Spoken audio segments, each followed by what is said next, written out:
Imagine standing at the threshold of a place where even time seems unwilling to step. Throughout history, certain locations have been marked with warnings whispered by survivors, inscribed on stone, or carried through official decrees. They tell us not to cross, not to enter, not to disturb. From islands where arrows fly at approaching boats, to tombs sealed under layers of earth and mercury, these warnings are not born from folklore alone, but from events witnessed, measured, and recorded. What happens in these places is often stranger than any fiction, yet curiosity draws us forward. Tonight, we follow those warnings not with footsteps, but with stories, each one real, each one ending in silence or in disappearance. Here are 23 forbidden places across the world where humans were warned never to step foot. In the Bay of Bengal lies a stretch of sand where boats never land. The Sentinelese have lived here for tens of thousands of years, untouched by outside civilization. When helicopters flew overhead after the 2004 tsunami, arrows pierced the air. Even today, Indian law forbids approach. Yet those who drift too close often find that warnings come swiftly and sharply. The Andaman Islands are a remote chain scattered across the Indian Ocean, their dense forests rising out of turquoise water.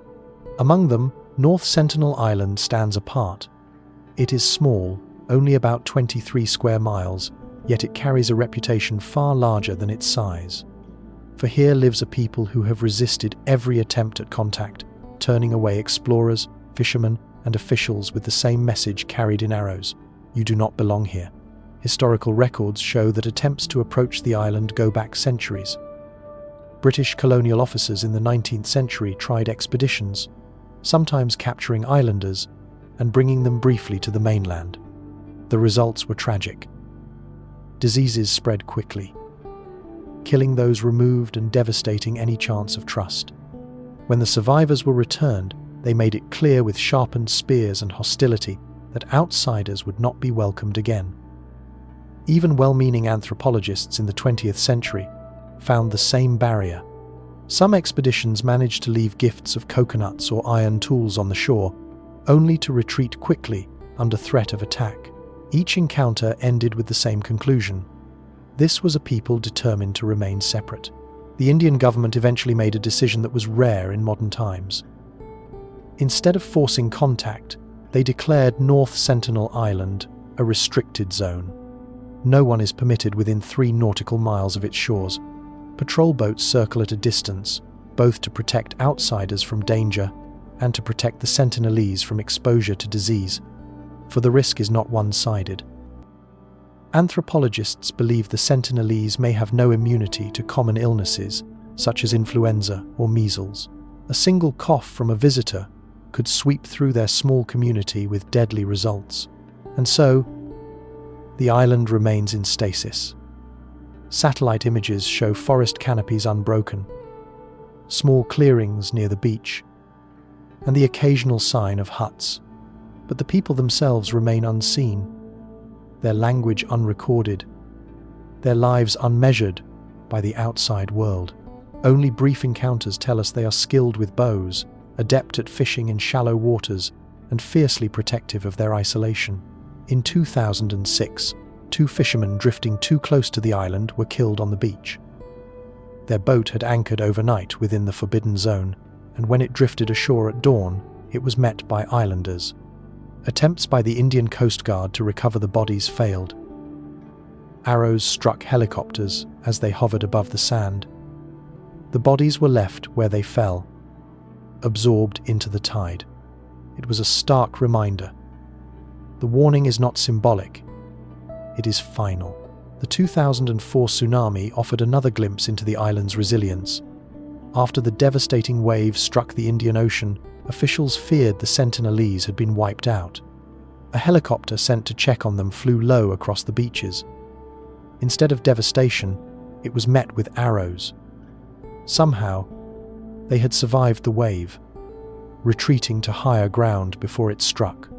Their knowledge of the land, passed down across generations, had outmatched satellite forecasts and modern warnings. What makes North Sentinel Island so haunting is not just the hostility, but the silence behind it. In a world where even the most remote valleys are mapped by satellites, here is a people who remain unknowable. Their culture, beliefs, and stories have continued in isolation perhaps since the first humans walked out of Africa. While the outside world changed beyond recognition, they chose stillness. And yet, questions linger. How many live there? How do they view the occasional aircraft or ship that breaks the horizon? Do they tell stories of the strangers who tried to step ashore, or are those moments forgotten as quickly as they pass? For now, the answers remain sealed behind a wall of arrows and silence. Each attempt to breach it has ended the same way, in retreat, in tragedy, or in mystery. The shoreline is not just a boundary of sand and sea, but of time itself. To cross it would be to collapse thousands of years of separation. And so the warning stands, clear and final. North Sentinel Island is not a place for outsiders, but in that silence, one truth presses harder than the rest. The world will not always listen, and the next time someone ignores the warning, the island may once again remind us some shores were never meant to be touched. In 1974, farmers in Shaanxi uncovered the Terracotta Army. Beneath them lies the sealed tomb of China's first emperor. Ancient texts describe rivers of mercury flowing inside. Modern soil tests confirm abnormally high mercury concentrations. Excavation is forbidden. Scientists warn that to open the tomb may be to unleash more than history. What stands above ground, the soldiers, horses, wooden chariots long since rotted away, is only the forecourt of an underground city. The necropolis sprawls beneath the Lues plain east of Xi'an, a planned landscape aligned along measured axes, its earthen walls and galleries extending for kilometers. Pit 1 alone stretches the length of a football field and more, ranks of infantry laid out in battle order. Pits 2 and 3 add cavalry, archers, command staff. Bronze weapons have been recovered with edges still keen. Pigments that once colored armor and faces flake to powder the moment air touches them. Even here, with light and people and labels, the site behaves like something that wants to remain in the dark. All this points toward the central mound, Mount Li's man-made shoulder beneath which the tomb chamber lies. The historian Sima Qian, writing in the Shiji around 90 BCE, describes a chamber mapped to the empire. Constellations set into a ceiling, palaces in miniature, and channels of liquid mercury marking the Yellow and Yangtze rivers. He notes mechanical crossbows arranged to deter intruders, and artisans sealed within to guard secrets they had finished. For centuries, these were words without proof. Then instruments began to answer in numbers. Non-invasive surveys, resistivity, magnetometry, ground-penetrating radar have detected voids and architectural lines beneath the mound, suggesting corridors and chambers without cutting a single trench. Soil gas studies around the mound report mercury anomalies far above background, orders of magnitude higher in some spots than the surrounding fields. The readings are not a map, and winds can move vapors, but the signal is consistent. Something beneath is rich in mercury, just as the text claims. The dilemma is technical and ethical at once.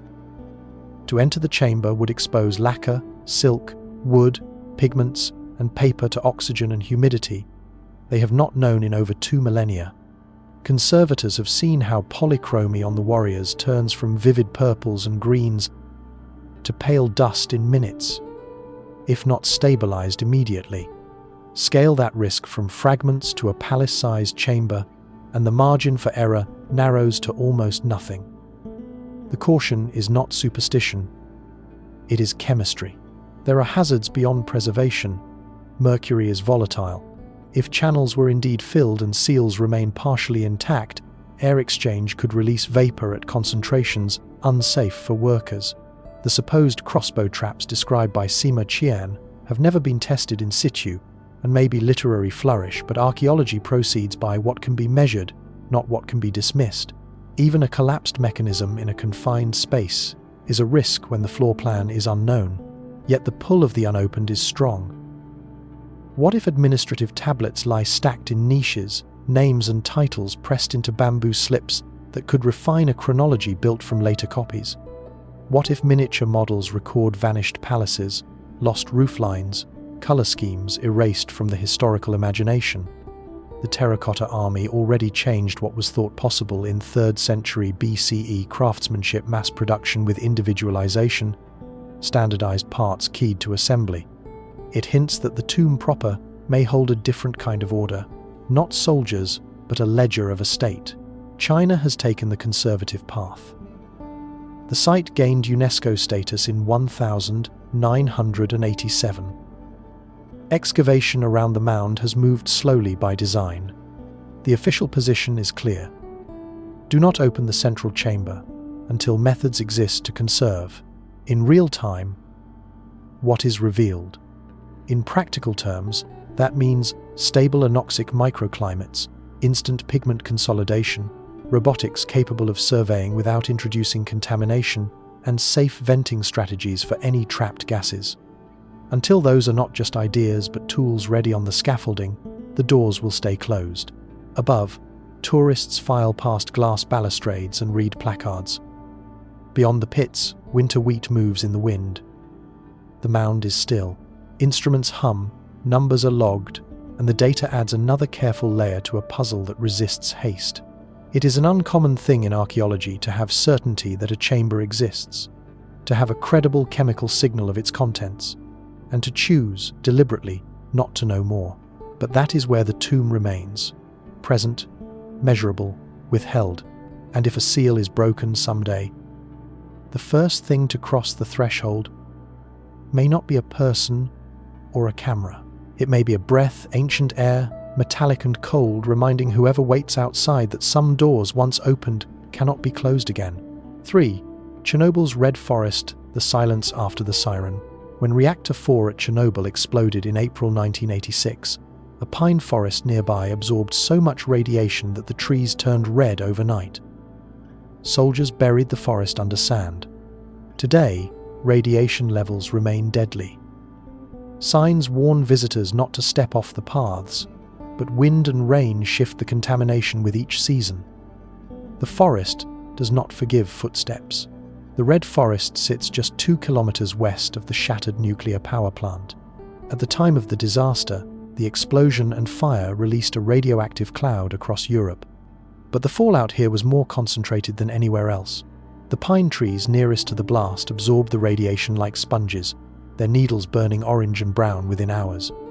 Entire swathes of forest stood silent, dead, their trunks still upright but lifeless. Soldiers and cleanup workers bulldozed the trees into trenches and buried them under sand and lead. Yet even buried, the radiation never disappeared. Geiger counters still click furiously when brought near the soil. Hotspots measured dozens of times above lethal levels. Scientists monitoring the area in protective suits say the danger shifts with weather. Rain washes particles from the soil, creating puddles of radioactive water. Wind stirs dust that lingers in the air. What was buried has not stayed still. Nature, however, adapts. Over the decades, birch and aspen have regrown where the pines once stood. Animals returned in surprising numbers. Wolves, elk, and even wild horses roam the exclusion zone. From a distance, it looks like wilderness reclaimed. But closer inspection reveals mutations. Insects show abnormalities. Birds sometimes hatch with deformed beaks. Scientists debate how much of this is due to radiation and how much to normal variation. Tourists occasionally visit under strict supervision. Guides warn them not to touch plants, not to sit on the ground, not to take souvenirs. A single particle lodged in clothing could carry danger home. Even so, stories circulate of visitors stepping off paths to collect pine cones or branches, later falling ill. Official reports are scarce, but the warnings are constant. The Red Forest stands as a paradox. On one hand, it is thriving, filled with wildlife. On the other, it is poisoned beyond human tolerance. The silence of birdsong one moment, the howl of wolves the next, makes it a landscape at once alive and unwelcoming. And as the Chernobyl plant itself decays under its massive steel sarcophagus, the forest remains the most visible scar.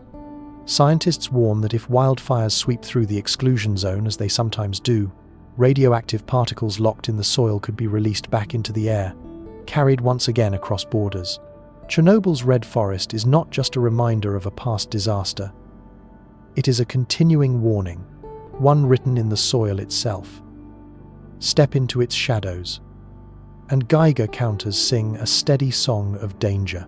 But perhaps the most chilling thought is this: the forest will outlast the warnings. Signs may fall, fences may rust, but radiation lingers for centuries. The silence after the siren is not peace, it is patience. For Snake Island, 5 vipers per square meter. Ilha da Queimada Grande rises from Brazil's coast, shrouded in mist. Its rocky slopes hold thousands of golden lancehead vipers, venomous enough to melt human tissue. Official surveys estimate up to 5 snakes per square meter.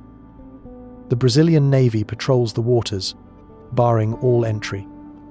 Still, stories persist of lighthouse keepers who vanished without trace. The island lies just 21 miles from the bustling city of Sao Paulo, yet it might as well belong to another world. From a distance, it looks ordinary. A patch of green rising sharply out of the Atlantic, surrounded by jagged rocks where waves break in constant rhythm. But step closer, and the illusion ends. Scientists estimate there are between 2,000 and 4,000 golden lancehead vipers on this single island, a species found nowhere else on Earth. The snakes evolved here in isolation, their venom growing unusually potent, capable of causing near-instant tissue necrosis in prey.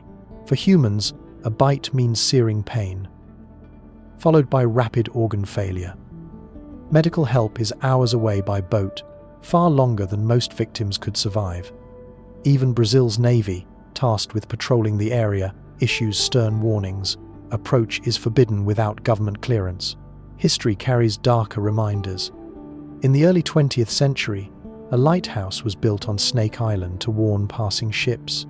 The lighthouse keepers and their families who lived there were the only permanent residents. Local legends say one night, a keeper and his family were attacked by snakes that entered through windows and doors. By morning, all were dead. The lighthouse has been automated ever since. Biologists have studied the island under carefully controlled conditions. They wear protective gear and move slowly, watching every step. Their research confirms why the snakes became so lethal. With no natural predators and few mammals to hunt, they adapted to prey on migratory birds. Birds alight on the trees during seasonal flights, unaware of the danger. The vipers strike, delivering venom that kills before the bird can escape into the air. But science cannot erase the island's reputation. Fishermen tell of colleagues who landed on its beaches, tempted by the promise of bananas and fruit trees. None returned. Others speak of snakes dropping from branches into boats when the tide rises too close. Whether fact or embellishment, the effect is the same. Snake Island is avoided by all but the most daring. Satellite images show the island as lush and green. But within those forests lies one of the densest concentrations of venomous snakes on Earth. Brazil's government protects it not only for safety, but because the golden lancehead is critically endangered. Removing them or clearing the island would drive the species to extinction, so the snakes remain, and the warning signs stand. Yet questions linger. What other adaptations might have developed in isolation? Could medicines one day be derived from the venom, as with other snake species, or would even attempts at closer study tip the balance toward disaster? For now, Snake Island remains a paradox, a place too dangerous to visit, yet too important to ignore. Scientists peer at it from afar, governments guard it, and legends grow around its unbroken silence. On the maps of Brazil, it is a small green dot, but for those who know its reputation, that dot marks not land, but warning. And still, the sea carries whispers. The snakes wait, hidden in the grass, their island unwelcoming, their arrows of venom sharper than any blade. 5. Poveglia Island, Venice's forbidden shore. South of Venice lies a small island used for centuries to quarantine plague victims. Later, it became an asylum, its wards echoing with unrecorded voices. Locals still call it cursed. Fishermen refuse to cast nets nearby, fearing bones in their catch. Italy closed it permanently, leaving ruins to crumble under salt air and silence. Seen from across the lagoon, Poveglia is only a low smudge of trees and broken brick. A few dozen acres set between green water and wide sky. The approach is quiet. The soft knock of waves on mud banks, the creak of a wooden piling, a gull's call stretched thin by distance. Up close, the shoreline tells another story. Fragments of roof tile lie among reeds. The stump of a stone quay juts from the shallows at low tide.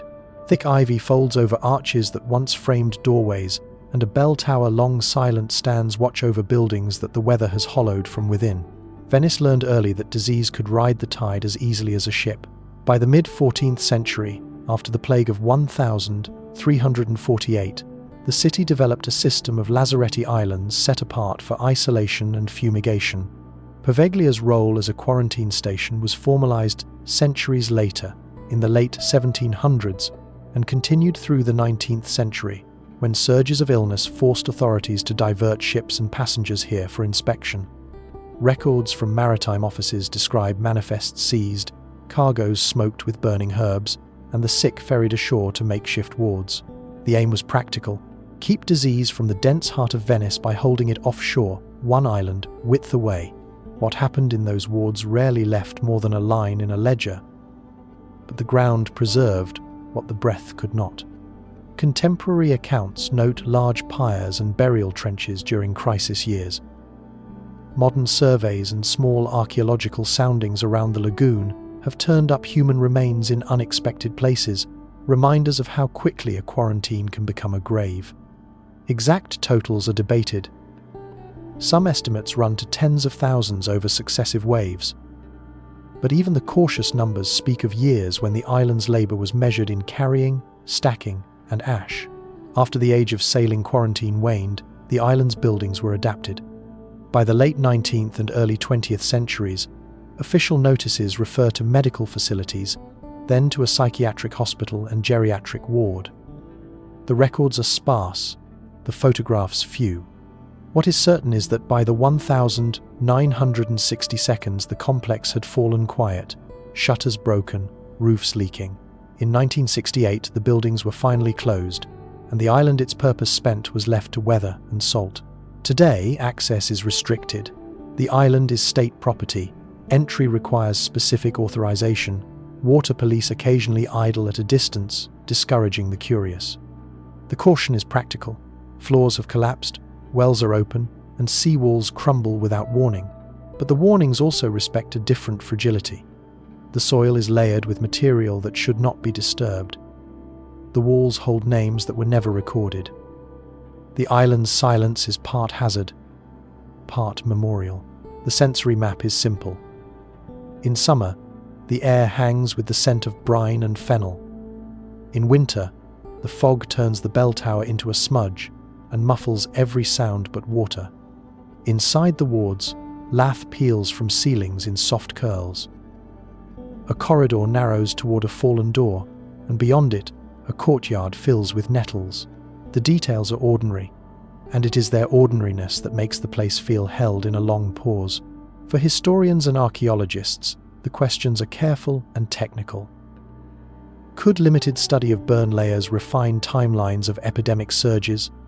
Might preserved material buttons, buckles, ceramic shards reveal the trade routes that brought contagion as surely as spice? Any such work would need strict protocols to prevent disturbance and to keep what remains where it lies. For now, the ground stays closed. Venetians tell the story more simply. They point past the Giudecca toward the flat line of trees and say the island does not want company. Some fishermen avoid casting nets within sight of the tower. Boatmen steer a wider curve than the chart requires. No decree is necessary. The habit has set like mortar. On maps, Poveglia is a small mark between channels, easy to miss among the marshes. On the water, its presence is larger than its outline. The buildings hold the light differently, as if the sun slows over their brick. You do not need the old stories to feel the reluctance at the quay, the sense that whatever happened here prefers not to be named aloud. And yet, under the ivy and the limewash, there are rooms that were locked and never opened again. If a door were to give way in a winter storm, what would the first draft carry out? Dust, ash, the faint medicinal tang of a ward closed in haste, or something quieter still, the kind of silence that asks you not to take another step. 6. Paris Catacombs, the Empire of the Dead. Beneath Paris stretch 200 miles of tunnels, lined with the bones of 6 million people. Only a fraction is open to the public. The rest is sealed. Urban explorers who slip past iron gates sometimes never return. At each entrance, words are carved. Arrête! C'est ici l'Empire de la Mort. Stop. This is the Empire of Death. The story of the catacombs begins not with tunnels, but with overcrowded cemeteries. By the mid-18th century, Paris was choking on its own dead. Burial grounds overflowed. Walls collapsed under the weight of centuries of bones. In 1780, after weeks of heavy rain, a wall of the Saints' Innocents Cemetery gave way, spilling decomposed remains into neighbouring cellars. The stench spread through the district, forcing officials to act. The solution lay below. Paris sits atop ancient limestone quarries, vast subterranean grids carved out since Roman times. They stretched beneath streets and boulevards, empty and silent, some collapsing under the weight of the growing city. By 1786, authorities decided to relocate the dead into these tunnels. Night after night, carts carried bones through the streets, draped in black cloth, accompanied by priests chanting rites of burial. Over 2 years, millions of remains were moved. Today, visitors who descend the spiral staircase of the official entrance find themselves in narrow corridors lined neatly with skulls and femurs, arranged in patterns of solemn artistry. Plaques record the cemeteries from which they came. The air is cool, damp, carrying the faint smell of stone and dust. But the official route is less than a mile. Beyond locked gates, the network extends endlessly. Quarries branch into forgotten galleries, stairwells, and flooded chambers. Maps are unreliable. Many corridors were never documented. Urban explorers' cataphiles slip in through secret entrances, often staying overnight. Some map sections, others paint murals, some simply wander. Yet the warnings are clear. The catacombs disorient, and their silence swallows sound. Police patrols occasionally rescue lost explorers. Others are less fortunate. In 2017, 2 teenagers were found after spending 3 days underground, dehydrated and disoriented. Still, the allure persists. To wander beneath a city of millions, with only a lamp to pierce the dark, is to step into a parallel Paris, one built not of light, but of bone. Scientists have studied the catacombs for more than history. The stone walls record the geology of the Paris basin, revealing fossils and strata untouched for millions of years. The bones themselves have been examined for signs of plague, malnutrition, and medieval surgery. Each skull is not only a reminder of mortality, but a data point in the anatomy of the past. And yet, the warnings remain. Floors collapse into flooded pits. Carbon dioxide can pool in low passages. The deeper galleries have no cell service, no exits, no sound but dripping water. To stray from the marked path is to risk joining the silence forever. The catacombs stand as both monument and warning. They remind Parisians of their history, their fragility, and their mortality, but they also whisper that beneath every bustling city lies a shadow map, drawn in bone. And deeper still, in chambers locked away, there are piles of remains never arranged, stacked in darkness, waiting. 7. North Brother Island quarantine in the river. In New York's East River, North Brother Island once housed patients of smallpox and later typhoid Mary. Abandoned in the 1960 seconds, its crumbling hospital blocks are now overrun with herons and vines.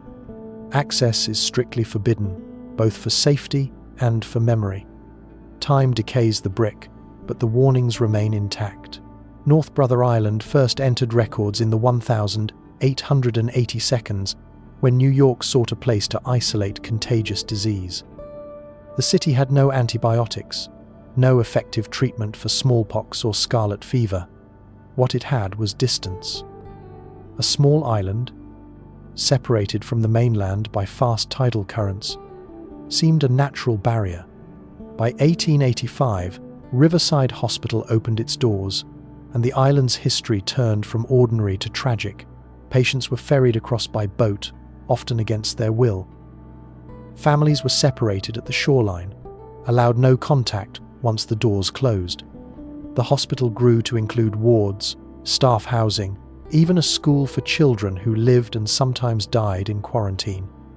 The island became a place not of recovery, but of confinement. The most infamous resident was Mary Mallon, Typhoid Mary, a cook who carried Salmonella typhi without symptoms. Between 1907 and 1915, she was quarantined here for nearly 3 decades until her death. Her presence made the island notorious, a place where even the healthy could be held indefinitely if they carried the wrong bacteria. When antibiotics transformed medicine, quarantine became obsolete. The hospital closed, briefly reopened for drug rehabilitation in the 1950 seconds, and then shut permanently.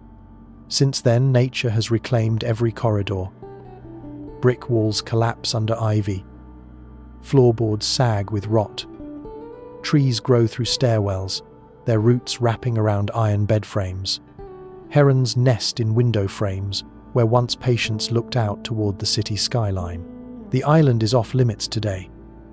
The city forbids visitors for safety reasons. Collapsing buildings and toxic materials make the ground dangerous. But the silence also serves as memorial. No one is meant to walk the wards again, or to disturb the island's uneasy rest. From a boat, the view is haunting. An abandoned water tower rises above treetops, fragments of roofline show through green, and at night, the outline of the asylum stands in silhouette against city lights. It is a forgotten ruin in the middle of one of the busiest harbours on Earth, and while the city forgets, the river remembers. In tidal currents, in quiet eddies, stories of separation and isolation echo back. The warnings to stay away are written not only in laws, but in the walls themselves. For beneath the vines and the herons' nests lie records of what happens when fear and disease meet isolation. And some believe that if the doors were opened again, what lies inside may not only be memory. 8. Lake Karachay, the deadliest shoreline. In Russia's Chelyabinsk region lies a lake so toxic that standing on its banks for an hour was once fatal. Used during the Soviet era as a dumping site for nuclear waste, Lake Karachay has no natural sound of birds or insects. Signs mark its edge with simple words. Do not approach. Few places on Earth carry so absolute a warning. The story of Lake Karachay is bound to the Mayak nuclear complex, one of the first Soviet facilities built in the late 1940 seconds to produce weapons-grade plutonium. At the height of the Cold War, secrecy outweighed safety. Cooling water, reactor byproducts, and waste material were funneled into open reservoirs. Karachay, a small lake less than a square mile in area, became the final repository for some of the most dangerous substances on Earth. By the 1960 seconds, radiation readings around the shoreline were staggering. Reports indicate levels as high as 600 roentgens per hour, in some spots enough to deliver a lethal dose within 60 minutes. The lake earned its reputation as the most contaminated body of water in the world. Unlike Chernobyl, no explosion marked its danger. The threat was invisible. Gamma rays rising from sediment, radionuclides accumulating in mud. Villages downstream reported spikes in cancers, birth defects, and immune disorders. Yet for decades, little was known outside the region. Soviet secrecy kept Mayak and Karachay hidden from the world. In 1967, drought struck. The lake's water level fell, exposing radioactive silt on its bed. Winds lifted the dust, scattering contamination across thousands of square kilometers. Entire communities received fallout without warning. The event is remembered locally as one of the worst nuclear dispersals in history, rivaled only by major reactor accidents. Efforts to contain Karachay began in the 1970 seconds.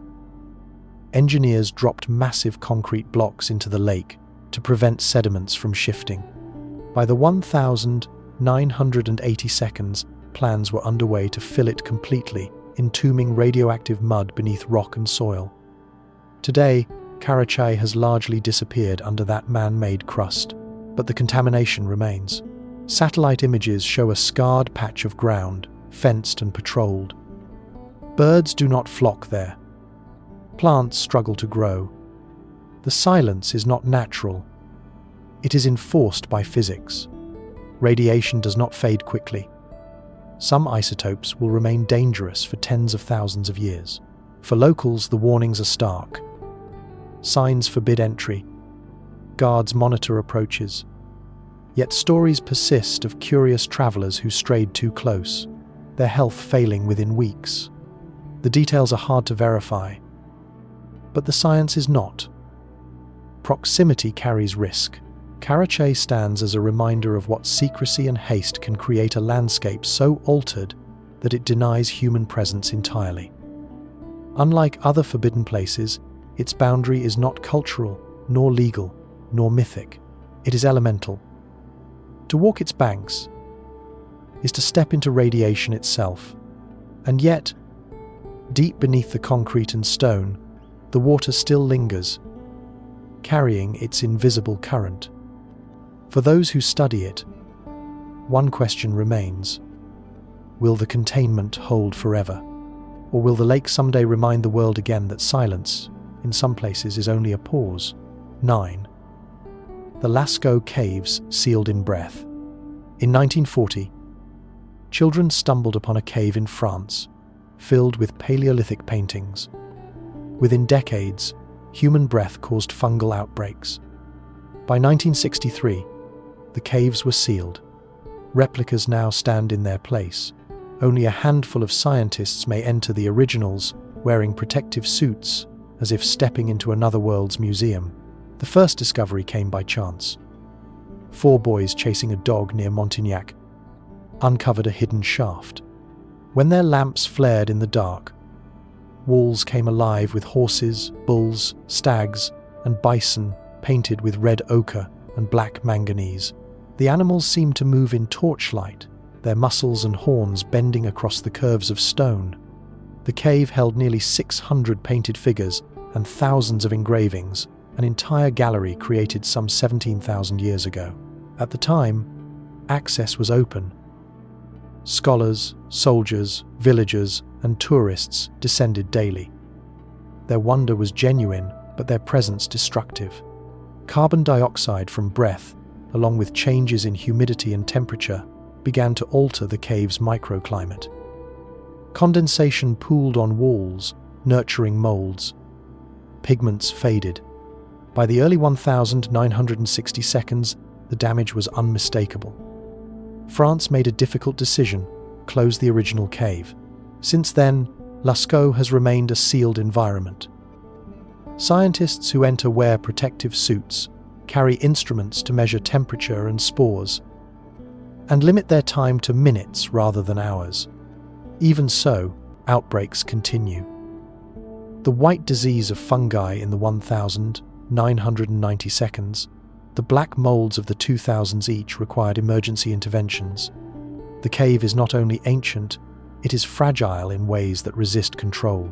To preserve its imagery, 2 full replicas have been created.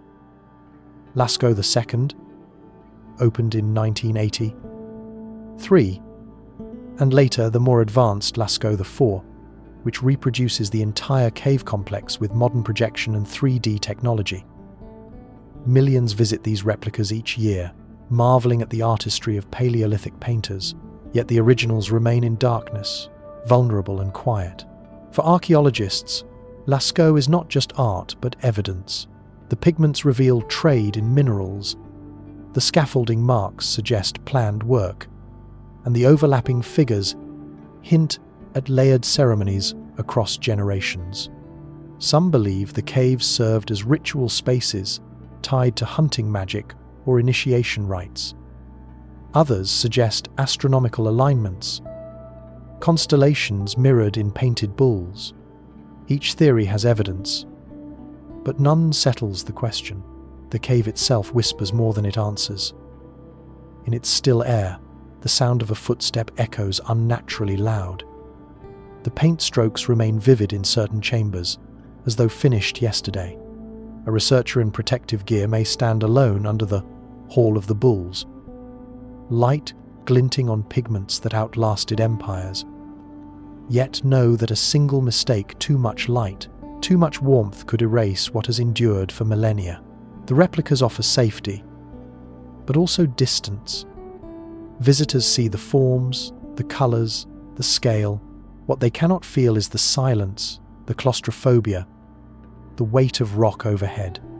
Nor can they sense the unease of knowing the paintings live in conditions so delicate that even breath can destroy them. Lascaux reminds us that discovery is double-edged. To see something hidden is also to endanger it. Each image was meant for the dark, for flickering fire, for eyes that no longer exist. Today, they are protected by laws, fences and censors, and still the question hangs: how long can a cave hold back time? For every year the pigments persist, but beneath the limestone ceiling, microbes wait too, and the silence warns, preservation is only ever temporary. 10. Mount Weather. A government beneath the mountain.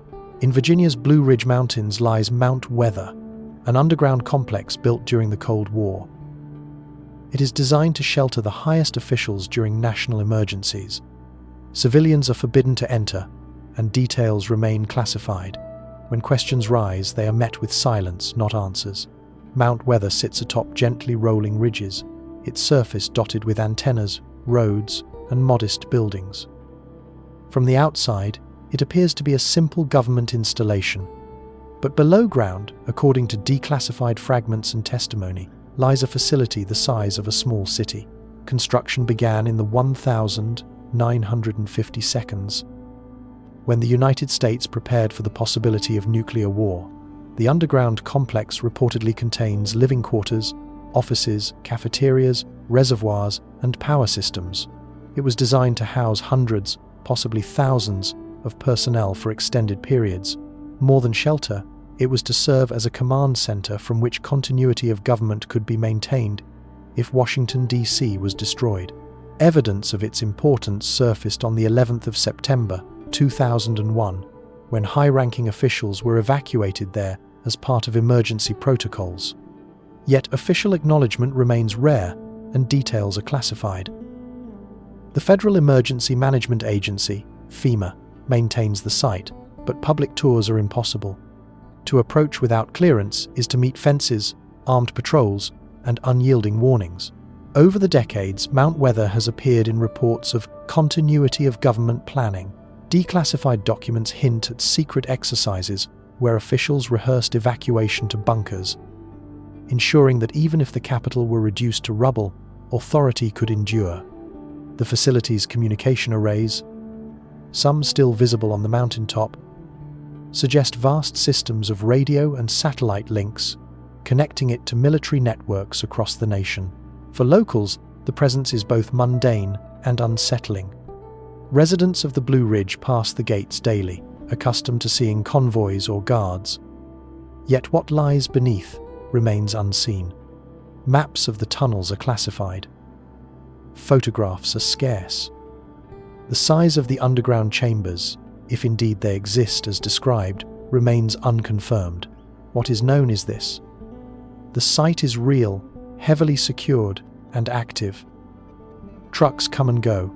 Power lines lead inward, In an age when disasters are more likely to be natural than nuclear, the question of its use has shifted. Some wonder if it remains a living bunker, or if it now serves as a storage vault, a command post, or something else entirely. The secrecy fuels speculation. Could it shelter civilians in disaster, or is it reserved only for leaders?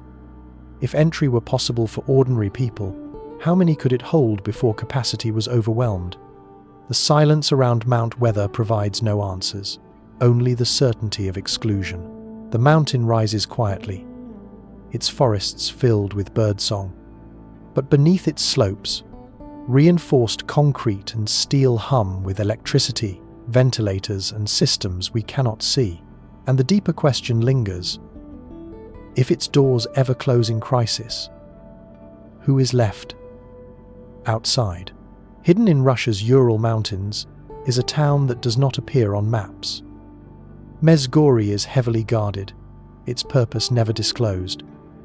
Some believe it shelters nuclear weapons, others an underground base. Even nearby villagers are told not to approach. The absence of detail is itself a warning. The Urals stretch like a spine across Russia, their ridges dividing Europe from Asia.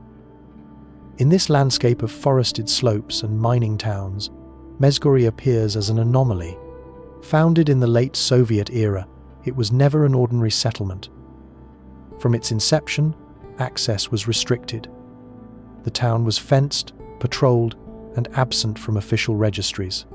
To live there required clearance. To enter required permission, few received. What little is known comes from scattered reports. After the fall of the Soviet Union, journalists and researchers pieced together fragments. Mezgori is associated with Mount Yamantau, one of the highest peaks in the Urals. Soviet documents refer obliquely to large-scale excavation projects there in the 1970 seconds and 1980 seconds. Satellite imagery shows vast spoil heaps, construction roads, and ventilation shafts suggesting underground facilities of unusual size. Speculation has flourished. Some believe the mountain shelters a command bunker similar to America's Mount Weather. Others propose it stores nuclear weapons, food supplies, or archives. Russian officials, when pressed, describe it variously as a mining site, a repository for precious materials, or a communications hub. None of these explanations have been confirmed. What is visible is the security. Roads leading toward Mezgori carry warning signs. Armed patrols monitor approaches. Residents of nearby villages report being turned back by soldiers if they stray too close. The town itself is reportedly home to several thousand people, most believed to be military personnel and their families. Their lives, like their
In the Nevada desert, behind fences and mountains scorched by sun, lies a base the US government refused to acknowledge for decades.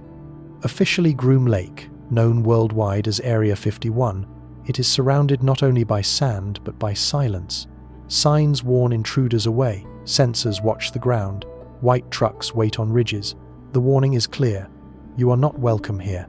Area 51 began in the 1950 seconds, chosen as a test site for the CIA's U-2 spy plane. Groom Lake, a dry salt flat north of Las Vegas, provided long natural runways. Remote airspace made secrecy possible. From here, the U-2 took its first flight in 1955, climbing to altitudes no aircraft had reached before. Later, the SR-71 Blackbird and the F-117 Nighthawk, aircraft that looked and sounded like science fiction, were born in these hangars, yet secrecy built a myth larger than fact. Because the government would not admit the base existed, every rumor found fertile ground. Witnesses reported strange lights over the desert in the 1980 seconds triangular craft moving without sound. Some were likely prototypes of stealth aircraft. Others remain unexplained. Popular culture wove Area 51 into tales of crashed UFOs, hidden technology, and experiments never meant to see the light. The truth that has been revealed is impressive enough. Satellites show runways more than 12,000 feet long, vast hangars, fuel depots, radar domes, and security perimeters stretching across the desert. Workers commute daily aboard unmarked white jets from Las Vegas, nicknamed Janet Airlines. Pilots describe the restricted airspace as the most tightly controlled in America. Even nearby military flyers avoid the box drawn on their maps. Those who have tried to breach the perimeter tell the same story. They are stopped long before they reach the fence. Sensors buried in the sand alert guards miles away. White trucks appear on ridgelines. Fines are steep, arrests swift, and cameras always erased. The desert itself becomes part of the defense, its openness offering no cover. For locals in the nearby town of Rachel, the mystery is routine. They see the contrails high above, hear the low thunder of jets, and watch tourists gather on the extraterrestrial highway. Distant lights in the sky still spark stories. Some visitors come seeking evidence of other worlds. What they find is silence. And silence is powerful. Area 51 serves a purpose, whether or not its secrets match its myths. By refusing to explain, it maintains a warning sharper than fences. The base itself becomes a symbol.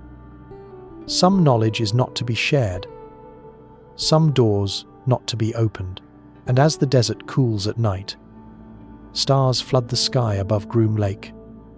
Beneath them, inside hangars that no outsider sees, machines are tested against the future. The warning stands not in words, but in absence. In the Karakum Desert of Turkmenistan, fire burns in a hole that has glowed for more than 50 years. The Darvaza gas crater, known to locals as the door to hell, is a wound in the desert where flames rise night and day, roaring in silence. Few approach its rim. The ground is unstable, the heat unbearable, and the warning comes not from guards but from the crater itself. The story begins in 1971. Soviet engineers drilled here, seeking natural gas reserves beneath the desert. Their rig punched into an underground cavern. The ground collapsed, swallowing equipment and leaving a pit nearly 70 meters wide. Methane surged into the air, invisible but dangerous. Fearing the gas would poison nearby villages, engineers set it alight. They expected the fuel to burn out within weeks. Half a century later, the fire has not stopped. From the edge, the sight is unsettling. Flames leap from hundreds of vents, casting a shifting orange glow. The heat presses against skin even from a distance. At night, the crater is visible for miles, a furnace in the middle of black desert. Wind drives the fire sideways, sending waves of heat like breath from an unseen animal. The ground near the rim crumbles easily. a reminder that the sinkhole is still alive beneath its crust. Scientists studying the crater have found extremophile microbes thriving in the high temperatures, feeding on hydrocarbons. The site, dangerous as it is, offers clues to how life adapts in extreme conditions, perhaps like those on other planets. But the science cannot erase the hazard. Methane concentrations remain unpredictable, and collapses continue to shape the pit's edges. Turkmenistan's government has debated extinguishing the fire. Some plans suggested filling the pit with soil and concrete. Others proposed capturing the gas for energy. None have succeeded. The crater endures, a symbol of accident and endurance. Visitors who camp nearby speak of strange sensations: the air humming with heat, the desert wind carrying the smell of burning. Animals skirt the area, birds avoid the rising smoke. The silence beyond the roar is profound. To stand there is to feel a border between human control and nature's reply. The door to hell is a warning written in flame. What humans ignite may not be theirs to extinguish. The desert reminds us that mistakes can outlast their makers, burning through years without pause. In the Venetian lagoon, halfway between Venice and Lido, lies a small island locals rarely name aloud. Poveglia is not marked by bustling canals or gondolas. Its shoreline is silent, its buildings collapsing into ivy. For centuries, the island absorbed plague, war, and sorrow until even fishermen steered clear. Today, Italy forbids entry. Poveglia remains abandoned, its warning carried not by signs, but by memory. The earliest records of Poveglia reach back to the 5th century, when mainlanders fled to the islands to escape invading barbarians.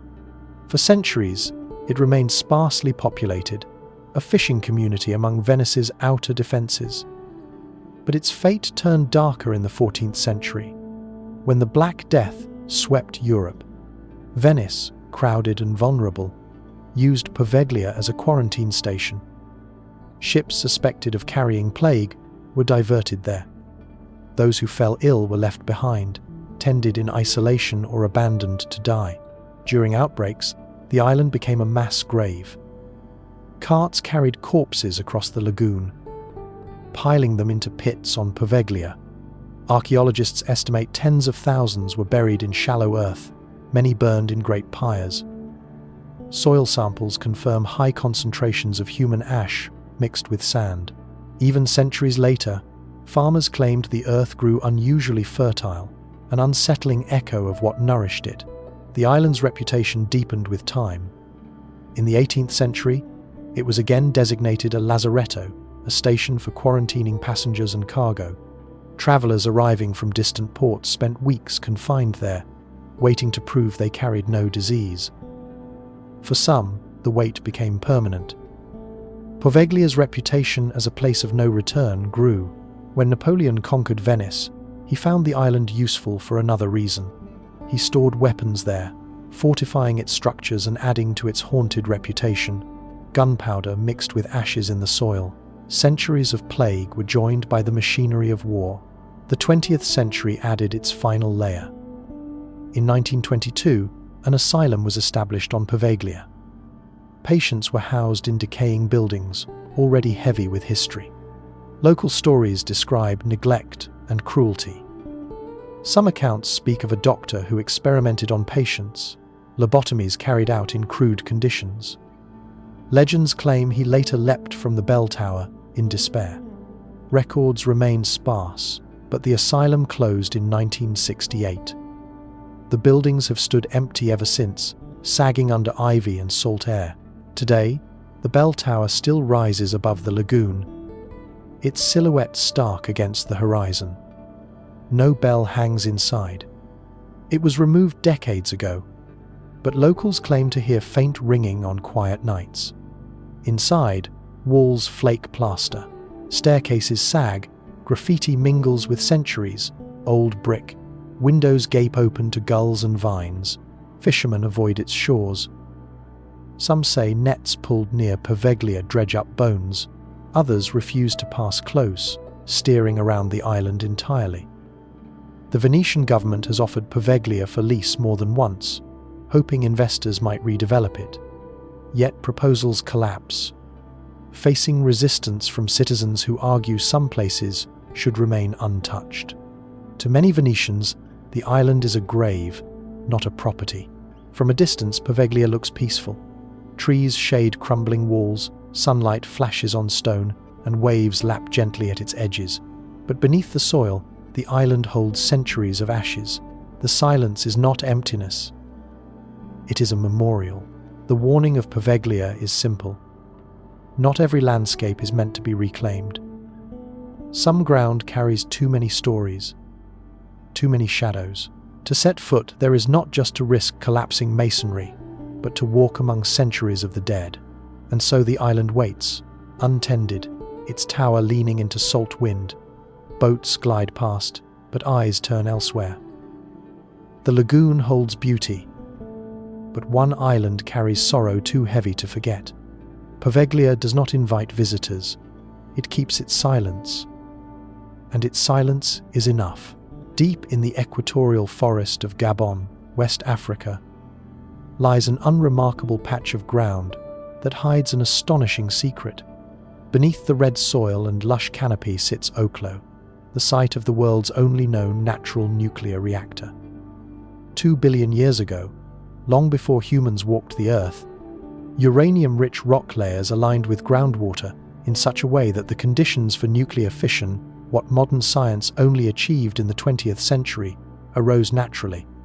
The Oklo reactors ran intermittently for hundreds of thousands of years, generating power that predated civilization itself.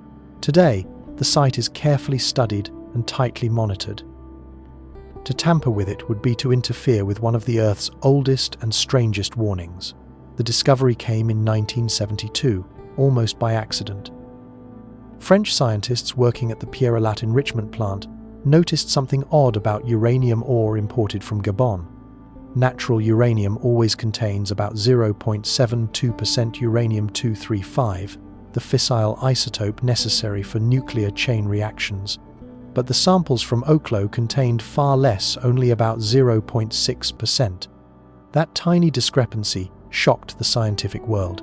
It was as if the ore had already been used as fuel. Investigations at the Oklo mine revealed the truth.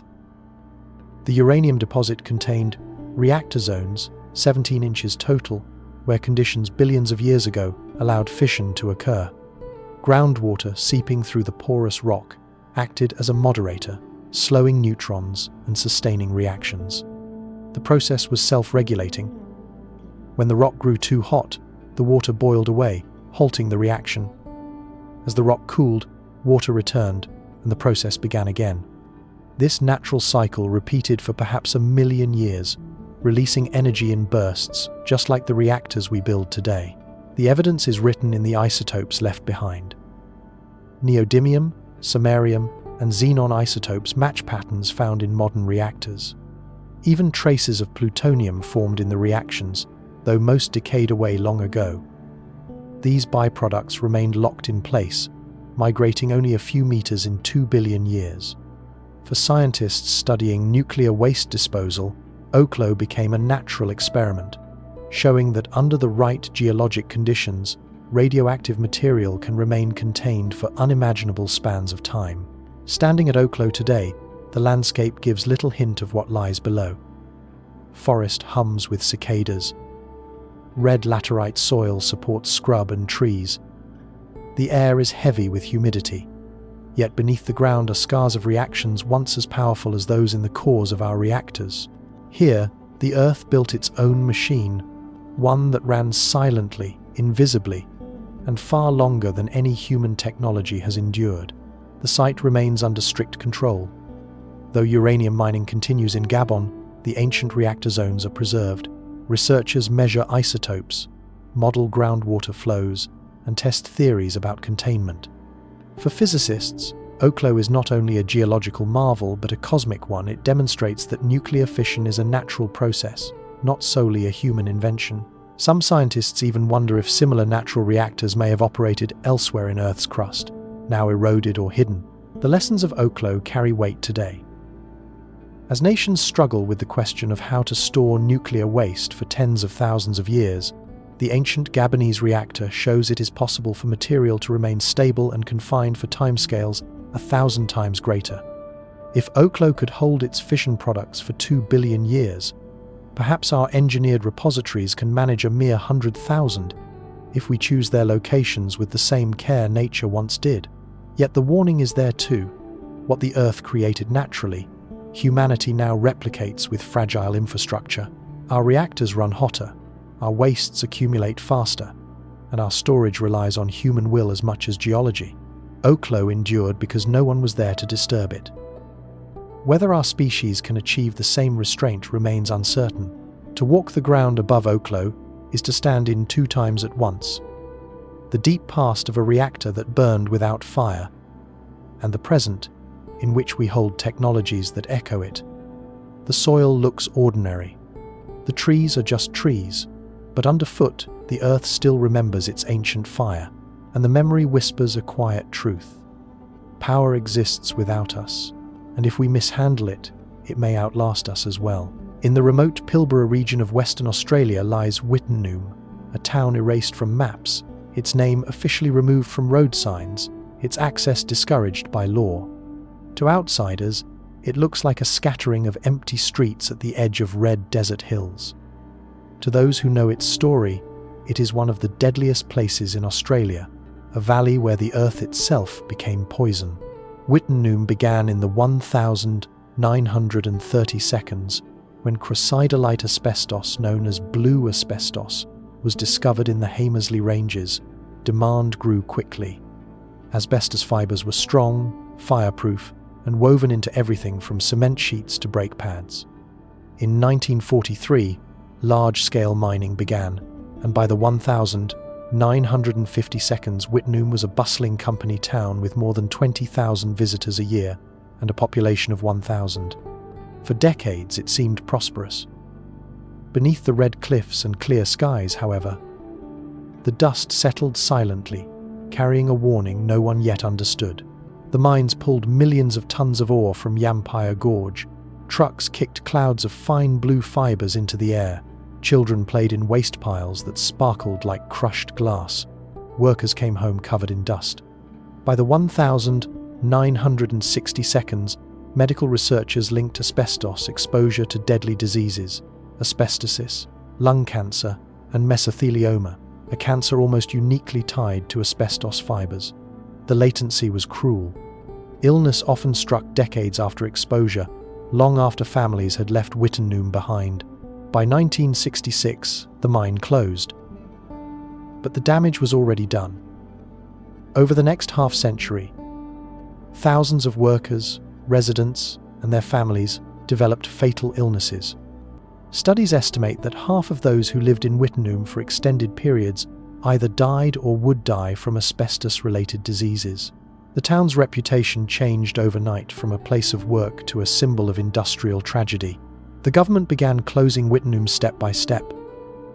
Services were withdrawn, electricity shut off, mail deliveries stopped.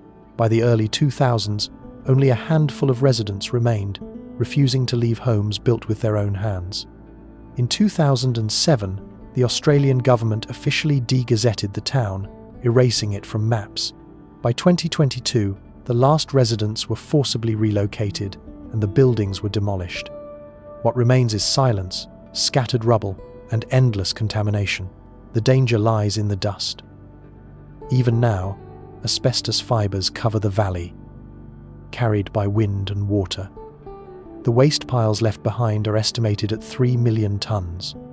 Tourists once came to photograph the ghost town, unaware that simply walking the ground meant inhaling invisible threads that could lodge in lungs forever.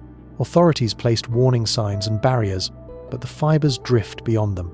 Scientists still visit, measuring fiber concentrations, monitoring erosion, and mapping contamination zones.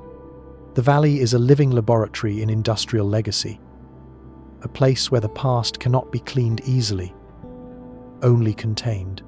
Cleanup would mean moving mountains literally at staggering cost. Instead, the land is left to quarantine itself, its silence serving as barrier. The story of Wittenoom is not just Australian. Asbestos was mined worldwide in Canada, South Africa, Russia, and used in homes and factories across the globe. But Wittenoom is unique in its scale and its abandonment. Few towns have been deliberately erased from official records. Fewer still carry a warning that lingers in the very soil, decades after the last shovel turned. Today, satellite images show little. Red desert, winding gorges, faint scars of old roads. On the ground, the sense of absence is heavier. The valley is beautiful rugged cliffs, spinifex grass, wide blue skies, but beauty hides a danger finer than dust. The silence of Wittenoom is permanent now. The streets gone, the houses leveled, the voices stilled. To stand at its edge is to learn the cost of ignoring warnings too late. The fibers cannot be seen, but they can still be breathed. The town does not exist on maps, but the danger does, and so the Pilbara winds carry their quiet message. Some valleys are not meant to be walked again. On Japan's eastern shoreline, in Fukushima Prefecture, rice fields, fishing harbors, and villages once bustled with life. Today, swathes of this coast remain eerily quiet. After the 11th of March, 2011 Tohoku earthquake and tsunami, the Fukushima Daiichi nuclear power plant suffered a triple meltdown, releasing radioactive materials into air, soil, and sea. The disaster forced more than 150,000 people to leave their homes. Years later, many areas remain restricted, policed by signs, checkpoints, and the unyielding silence of a place where time was suddenly cut short. The sequence began with catastrophe. At 1446 JST, one of the strongest earthquakes ever recorded in Japan struck offshore, magnitude 9. The tremors rattled the plant but did not destroy it. 40 minutes later, a tsunami more than 14 meters high surged across seawalls only half that height. Flooding disabled the plant's diesel generators, silencing the pumps that cooled its reactors. Within hours, cores began to overheat. Over the next days, 3 reactors melted down. Hydrogen explosions tore apart reactor buildings, scattering debris. Clouds of radioactive iodine and cesium spread across farmland and drifted into the Pacific. Local residents were evacuated in haste, many with only the clothes they wore. Buses carried families inland, cattle were abandoned in barns, pets roamed empty streets. Entire towns like Futaba, Okuma, and Nami became ghostly shells. Inside the exclusion zone, radiation lingered unevenly. Some areas showed levels only slightly above background, while others, so-called hot spots, registered dangerous doses. Cesium-137, with a half-life of about 30 years, bound itself to soil, meaning fields and forests would hold contamination for decades. In some abandoned towns, clocks stopped on the 11th of March 2011, their batteries never replaced. Posters for spring festivals still fluttered in windows years later. The Japanese government has spent billions on decontamination. Workers stripped soil, washed roofs, and stored contaminated earth in towering black bags stacked in fields. Gradually, zones closest to the plant were divided. Areas where residents could return, areas under preparation, and areas still restricted. Progress is visible. Some people have returned to towns once empty, but many neighborhoods remain deserted, their silence punctuated only by the sound of wind-rattling shutters. The Fukushima plant itself is still a site of immense challenge. More than a decade later, decommissioning continues. Engineers pump groundwater, build ice walls to slow seepage, and remove spent fuel rods with cranes.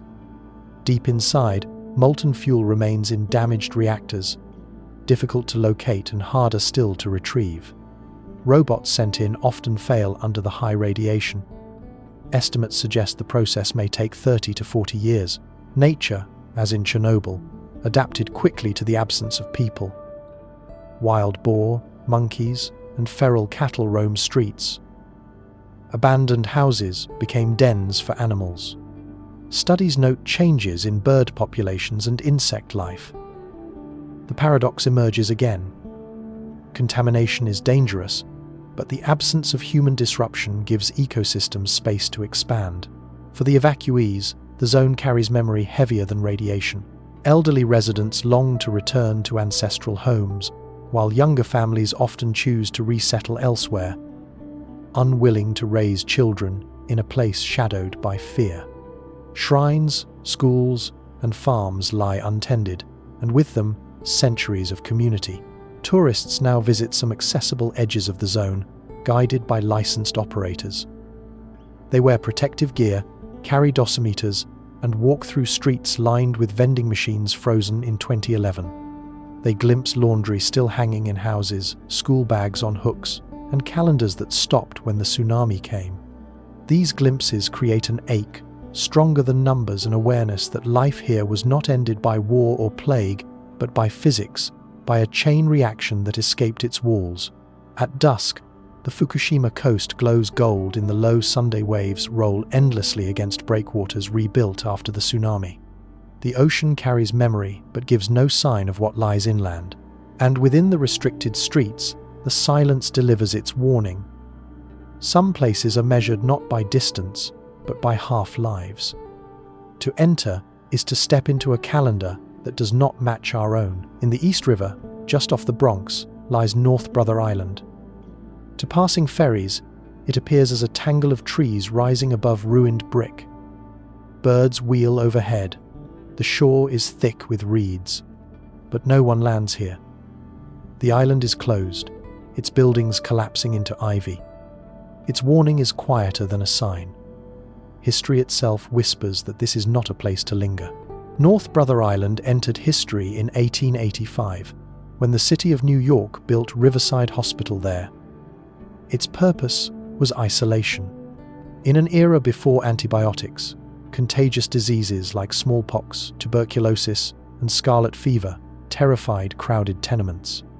The hospital was designed to keep the sick apart, placing them on a patch of land no wider than 20 acres, surrounded by fast currents. The most famous patient was Mary Mallon, remembered as Typhoid Mary.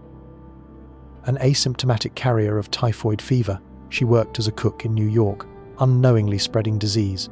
Twice, she was confined to North Brother Island, spending a total of nearly 30 years there until her death in 1938.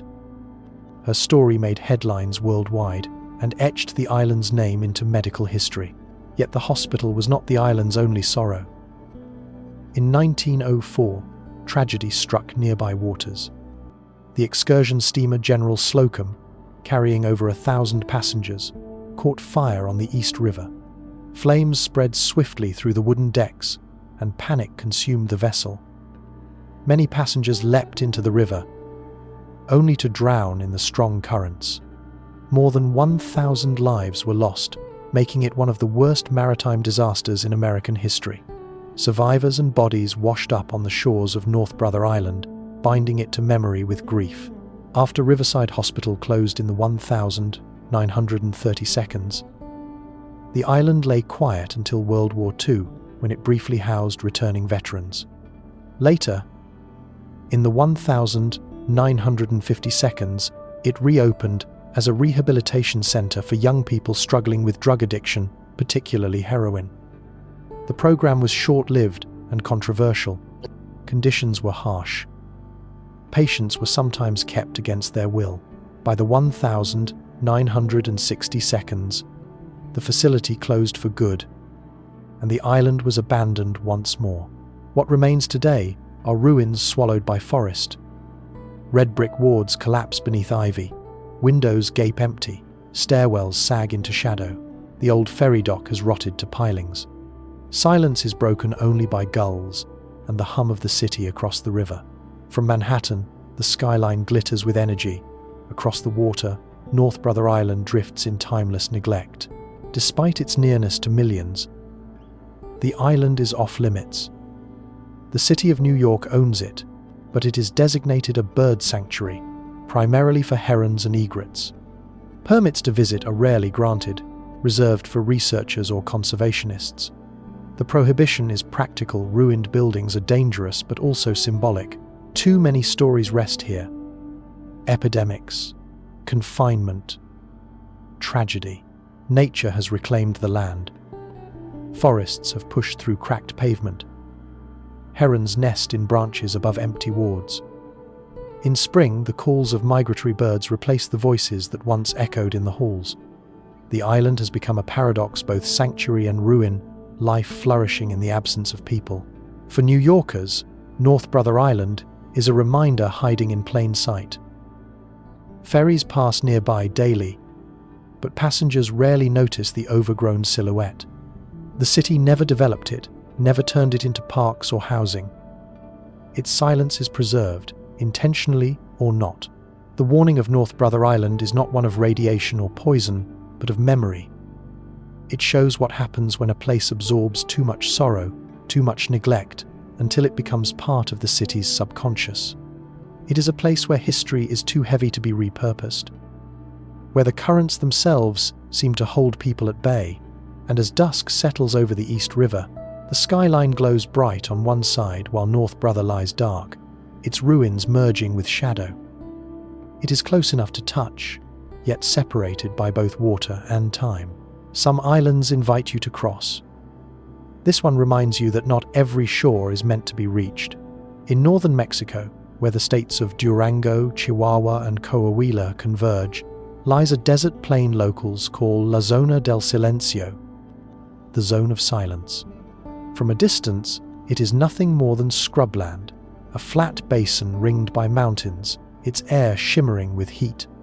Yet since the mid-20th century, it has gained a reputation for strange phenomena. Compasses that spin, radios that fail, and a silence that seems deeper than the desert itself. It is not forbidden by law, yet those who know its stories treat it with caution, as if the land itself carries a quiet warning. The zone's notoriety began in July 1970, when a US Athena test missile launched from White Sands, New Mexico, went dramatically off course. Instead of striking its target range in the north, it traveled hundreds of kilometers south and crashed in this isolated Mexican desert. Recovery crews rushed to the site, setting up temporary camps. It was here that they reported difficulties, radios cut in and out, transmissions jammed, compasses pointed oddly. Whether caused by magnetic anomalies or by simple coincidence, the incident burned the zone of silence into modern lore. But the reputation of the area stretches further back. Locals had long spoken of difficulties with navigation. Travelers reported that their compasses lost reliability. Farmers told of clocks slowing or stopping unexpectedly. Radio operators claimed certain frequencies vanished entirely within the basin, replaced by static. The desert became a place where the tools people relied upon to mark time and space betrayed them.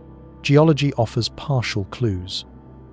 Surveys show the ground here is rich in magnetite and uranium deposits. Iron in the soil can indeed disrupt magnetic needles, and natural radioactivity can produce interference.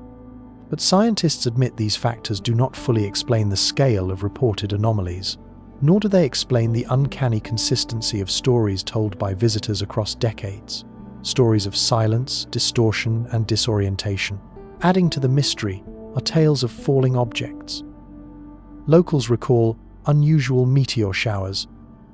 Some say more meteors strike here than in surrounding deserts. Others describe lights in the night sky, silent and drifting, unlike aircraft. Skeptics argue that the clear desert atmosphere makes meteors more visible, while imagination does the rest. Yet the reputation endures. This is a land where the sky itself seems to deliver omens. The zone is part of the Mapimi Biosphere Reserve, a protected area established in 1979. Scientists visit to study its ecology: hardy shrubs, desert tortoises, jackrabbits, and migratory birds. The land is harsh but not empty. In summer, temperatures soar above 40 degrees Celsius. In winter, nights fall below freezing. Rain is scarce, and silence lies heavy between gusts of wind. For researchers, the anomalies are as fascinating as the plants and animals. Instruments sometimes record fine for hours, then suddenly fail without reason, only to recover later as if nothing happened. Stories from locals deepen the mystique. Some claim to have seen tall figures in silver clothing wandering the desert, offering guidance before vanishing without footprints. Others describe glowing orbs that follow vehicles across flat terrain before dissolving into the horizon. These accounts blur the line between folklore and experience. Whether hallucinations under the heat or embellishments of genuine confusion, they feed the zone's aura. Tourism now brushes against the zone's edge. Curious visitors arrive in off-road vehicles, guided by villagers who know the tracks. They bring radios, compasses, and cameras, hoping to witness the anomalies for themselves. Some leave disappointed. Others insist they felt the silence differently here, that the desert swallowed sound more completely than anywhere else. Guides caution against wandering too far alone. Distances deceive, and mirages lure travelers away from safety. Scientists remain cautious. Most conclude that geology and atmosphere account for much of the strangeness. Yet they also admit that the zone of silence is unusual, a place where magnetic irregularities and remoteness combine to unsettle the human sense of certainty. Skepticism coexists with wonder. At sunset, the desert reveals its quiet power. The air cools, the mountains darken, and the basin glows with a faint afterlight. A compass needle trembles slightly, a radio fades into static, and the silence deepens until even the sound of your own breath seems absorbed by the land. The zone of silence does not shout its warning. It offers no fences, no soldiers, no official decrees. Its boundary is drawn by experience. To enter is to step into a place where instruments falter and certainty dissolves. The lesson is simple.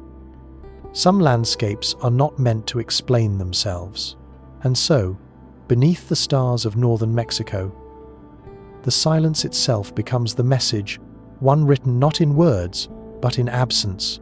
Deep in the southern Urals of Russia rises Mount Yamantau, a peak shrouded in both cloud and secrecy. At 1,640 meters, it is one of the highest mountains in the range, but its slopes are less known for hiking trails than for the rumors that surround them. Since the Cold War, satellite images have shown vast construction at Yamantau's base: rail lines, mining facilities, bunkers, and air defense sites. What exactly lies beneath the mountain is classified. What is certain is that civilians are forbidden to approach. During the 1,990 seconds after the fall of the Soviet Union, American intelligence satellites detected significant activity around Yamantau.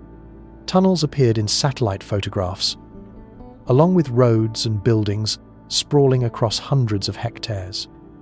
The timing was curious. Russia was then in economic crisis, yet the government poured resources into this isolated project. When questioned, officials gave vague and conflicting answers, sometimes describing it as a food storage complex, other times as a repository for treasures, and at other times as a nuclear shelter. None of these explanations fit the scale of what was being built. The US Defense Intelligence Agency speculated that Yamantau could be part of Russia's perimeter system, an automatic nuclear command structure designed to ensure retaliation in the event of a decapitation strike. Others suggested it was a continuation of massive Cold War-era bunkers, capable of housing tens of thousands of people in case of nuclear conflict. The mountain's geology, dense and stable, would make it ideal for excavating enormous underground chambers. Locals from surrounding villages told stories of long military convoys, armed checkpoints, and foreigners turned back at gunpoint. The region is controlled by Gorny and Beloretsk, closed military towns where access requires special permission. Satellite imagery continues to show new roads and ventilation shafts, suggesting that construction never truly stopped. Unlike ordinary mining, the work seems directed inward, into the heart of the mountain. Nature cloaks the secrecy. From a distance, Yamantau appears as a typical Ural peak forested slopes, snow lingering into spring, rivers curling down its flanks. Wildlife ranges across its valleys: elk, bears, and lynx. But the silence around its military zone is absolute. Maps provide little detail, and photography is discouraged. For decades, hikers have been warned away. and nearby settlements have been carefully managed to keep outsiders from wandering too close. Theories about Yamantau persist because so little is confirmed. Some argue it is Russia's equivalent of America's Cheyenne Mountain Complex, a hardened command center, shielded beneath granite, designed to survive nuclear war. Others believe it could store stockpiles of nuclear weapons or strategic reserves of food and fuel. A few speculate about vast vaults of Russia's cultural treasures protected in case of catastrophe. None of these possibilities exclude the others. The mountain is large enough to hold them all. What makes Yamantau especially mysterious is its longevity. Many Cold War facilities around the world have been abandoned or converted, their secrecy fading with time. Yamantau, however, remains active, its purpose still unspoken. Even now, occasional reports mention continued excavation, modernization, and tight security. Whatever lies inside is not relic, it is current. For Russia, the secrecy itself is a deterrent. By leaving questions unanswered, the mountain becomes more powerful than its facts. For outsiders, the warning is clear.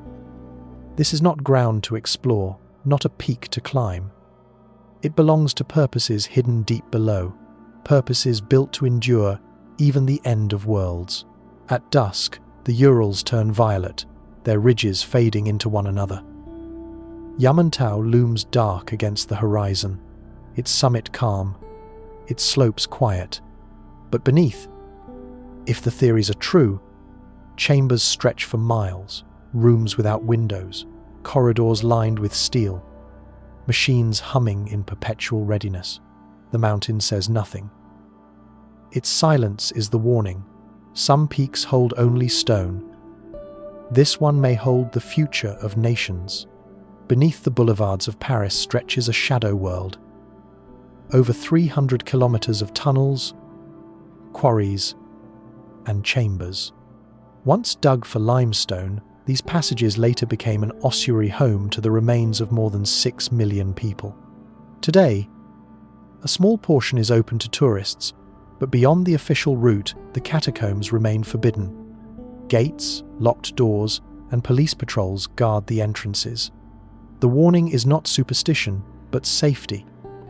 Beneath Paris lies a labyrinth where the line between history and hazard blurs. The catacombs were born of necessity. By the 18th century, Paris's cemeteries were overflowing.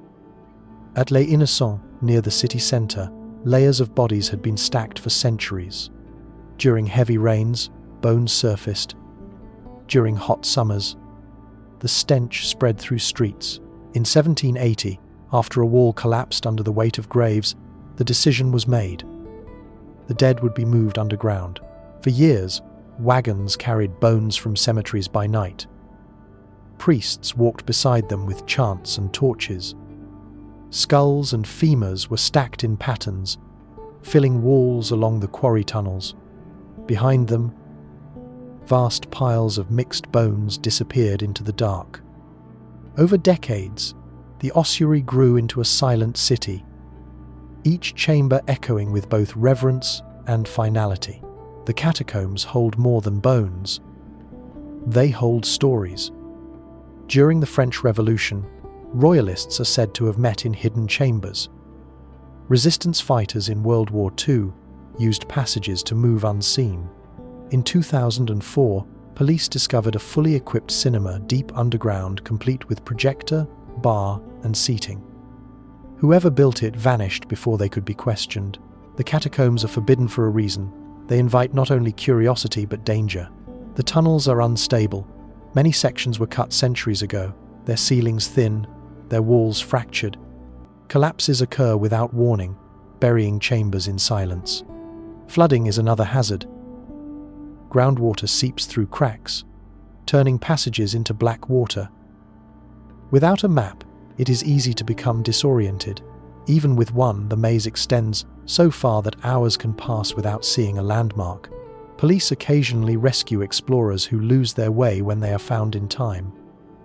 Others vanish, their stories whispered among urban legends. Despite the danger, the catacombs attract those who call themselves cataphiles. These urban explorers slip past locked gates at night, descending by forgotten staircases or broken drains. They speak of the strange atmosphere, the muffled silence, the smell of stone and damp, the endless rows of skulls staring from the dark. Some describe hearing dripping water that turns out to be silence, footsteps that turn out to be their own. For them, the catacombs are not only a place of history, but a mirror of the city above Paris in light, Paris in shadow. Tourists who walk the official ossuary see only a fraction. The public path stretches about 2 kilometers, carefully lit and monitored. Plaques mark the transfer of remains. Latin phrases remind visitors of mortality, and walls of bones rise higher than a person's head. Guides remind visitors to stay close, to respect the place as both memorial and tomb. Outside these lit corridors, however, the rest of the network is off limits, sealed to protect both the tunnels and those tempted to explore them. The catacombs hold contradictions. They are a cemetery and a refuge, a tourist attraction and a crime to enter, a place of death where new life, moss, mushrooms and insects still finds footholds in the dark. To walk there is to feel both awe and unease, as if time has pooled in stone. At night, Paris above glitters with lights, cafes alive with voices. Below, silence stretches on, bones stacked like books in a library with no readers. The city breathes in 2 registers, one of life, one of memory. The catacombs remind us that beneath the ordinary streets of the living, another city waits, silent and patient. Its warning is simple. Not every path should be walked, not every door opened, and when the wind shifts through forgotten stairwells, it almost sounds like a whisper. Stop here. Go no further. 32. The Dead Zone. Chernobyl's twin at sea. In the North Pacific Ocean, halfway between Hawaii and California, floats one of the most remote and lifeless places on Earth, the Great Pacific Garbage Patch. To sailors, it appears at first as an ordinary stretch of open water, endless blue waves, sunlight flashing on crests. But this expanse, hundreds of thousands of square kilometers wide, is not a place to cross lightly. Oceanographers call it a gyre, a slow spiral of currents that gathers debris into a drifting wasteland. To those who have sailed through it, it feels like entering a forbidden sea, a dead zone, where life withers under a burden of plastic. The patch is not an island, as headlines sometimes claim. It is more insidious, a diffuse soup of microplastics, fishing nets, crates, and bottles. Some pieces float on the surface, bleached and brittle from sun and salt. Others drift below, suspended like a snowstorm that never settles. Estimates suggest the garbage patch covers 1.6 million square kilometers, an area twice the size of Texas, holding over 1.8 trillion pieces of plastic. Yet because the debris is spread thin, a ship may sail for hours without realizing it is within the zone until the horizon reveals bottles bobbing, nets coiling like ghosts, or fragments of toys from decades past. Currents keep the patch in place. The North Pacific Gyre, rotating clockwise, traps floating material in its slow spiral. Debris enters from Asia, North America, and shipping lanes, then lingers for decades. Some pieces date back to the 1970 seconds. Unlike organic matter, plastic does not rot. It only breaks into smaller fragments. A single bottle may become 1 million microscopic particles, each small enough to be swallowed by plankton yet large enough to poison the food chain. Scientists who study the patch describe a paradox. At first glance, life seems absent. Nets and ropes drift like bones in a barren sea. Yet, on closer inspection, organisms cling to the plastic. Barnacles, crabs, and algae colonize the debris.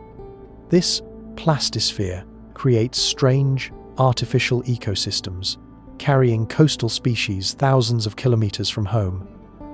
Some thrive, others displace native ocean life.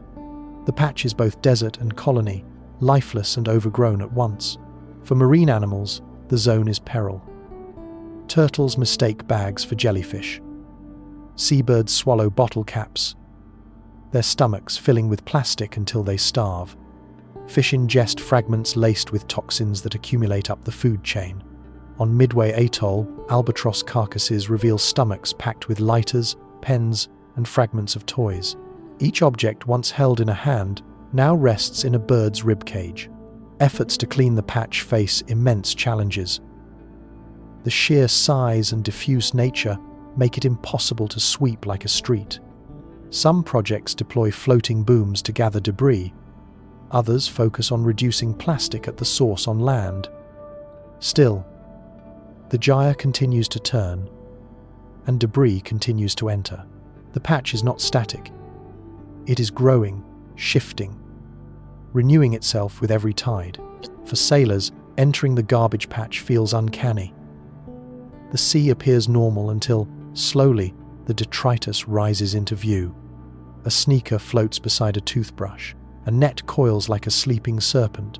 Fragments crunch against a hull. The horizon stretches empty, yet the water is full of what does not belong. Unlike reefs or shoals, no chart marks its borders.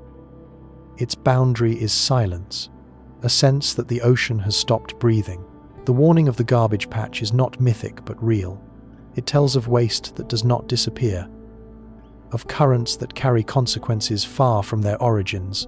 It reminds us that even the most remote sea cannot escape our hands. At sunset, the Pacific glows gold, waves moving as they always have. But within them drift fragments of centuries, evidence of lives far away, carried into silence. The sea holds its memory without judgment, yet its silence is heavier than stone. And in that silence lies the caution. Some places we create are places we should never have made at all. 33. Hashima Island, Japan's ghost fortress.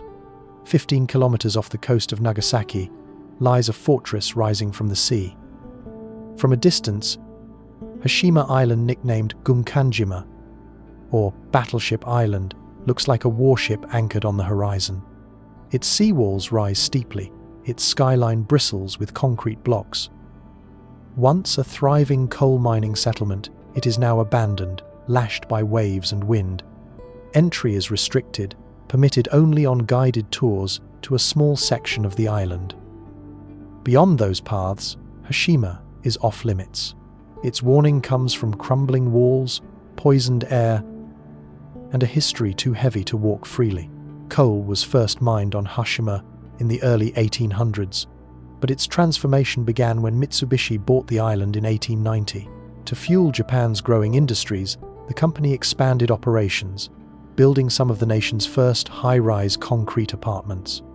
By the 1952, more than 5,000 people lived on Hashima, packed onto less than 16 acres of land.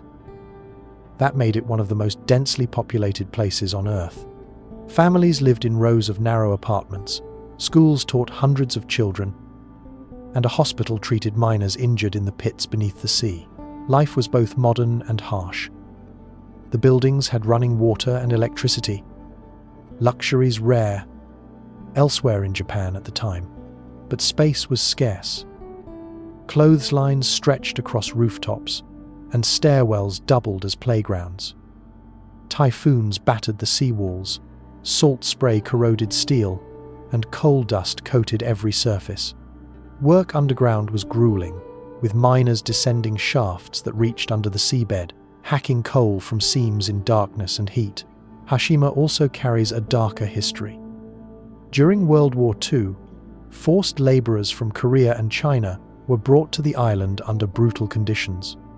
Records and testimonies describe men working long hours with little food, suffering injuries and disease, many never returning home.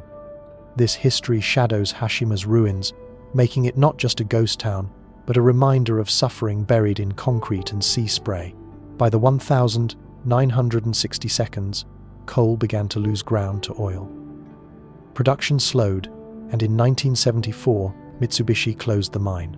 Residents left in haste, taking what they could carry. The island was abandoned overnight, its windows left open to wind and gulls.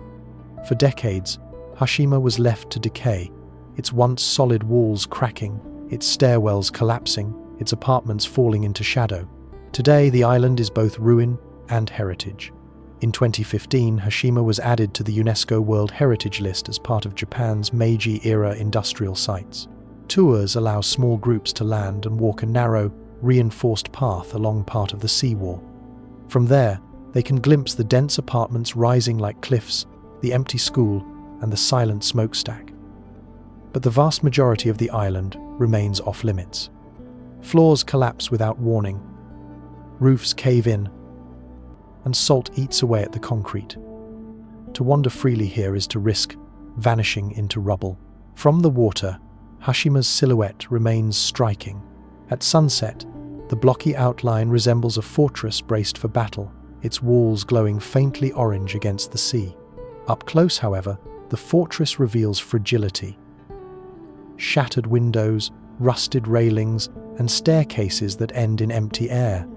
The island feels like a city caught in mid-breath, as if its inhabitants have only just stepped out, yet never will return. For Japan, Hashima is a reminder of both achievement and cost. It represents rapid industrial growth, the promise of modern living, but also exploitation and abandonment. Its silence is not accidental. It is deliberate, chosen to preserve memory and prevent tragedy. Visitors step carefully along the designated path, listening to the sea batter the walls. They take photographs, glance at apartments where laundry once swayed, and leave within an hour. Beyond the railing, Hashima waits, locked in its own decay. The warning is clear. Some places are not just ruins, they are wounds. To enter them fully would be to reopen what time has only just begun to cover. 34. Pripyat Amusement Park, the wheel that never turned.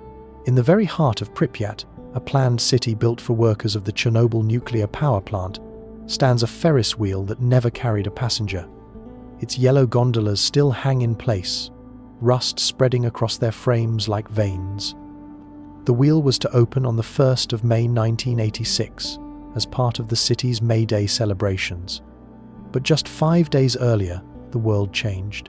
Reactor number 4 exploded, and Pripyat was abandoned before the park gates ever opened. The wheel never turned. Pripyat was a young city then, only 16 years old, designed to showcase Soviet modernity. More than 49,000 residents lived in its tidy apartment blocks, many of them young families with children. The amusement park, built in the central square, was a promise of joy. Beside the Ferris wheel stood bumper cars, a swing ride, and stalls for games. Children pressed their faces against fences, waiting for May Day when the gates would swing wide. For them, it was a glimpse of colour and celebration at the end of a long winter. Then came the night of the 26th of April, 1986. At 1:23 a.m., Reactor 4 exploded, hurling graphite blocks and radioactive fuel across the plant grounds. A plume of radiation began to rise, invisible and unstoppable. Firefighters battled the blaze without knowing the scale of the danger. By morning, the sky above Pripyat shimmered with radioactive particles. The city, however, was told nothing. For 36 hours, life went on as if normal. Children went to school, parents to work. Couples strolled past the yet unopened amusement park. Some recall seeing the Ferris wheel in the distance, its gondolas bright against the spring sky.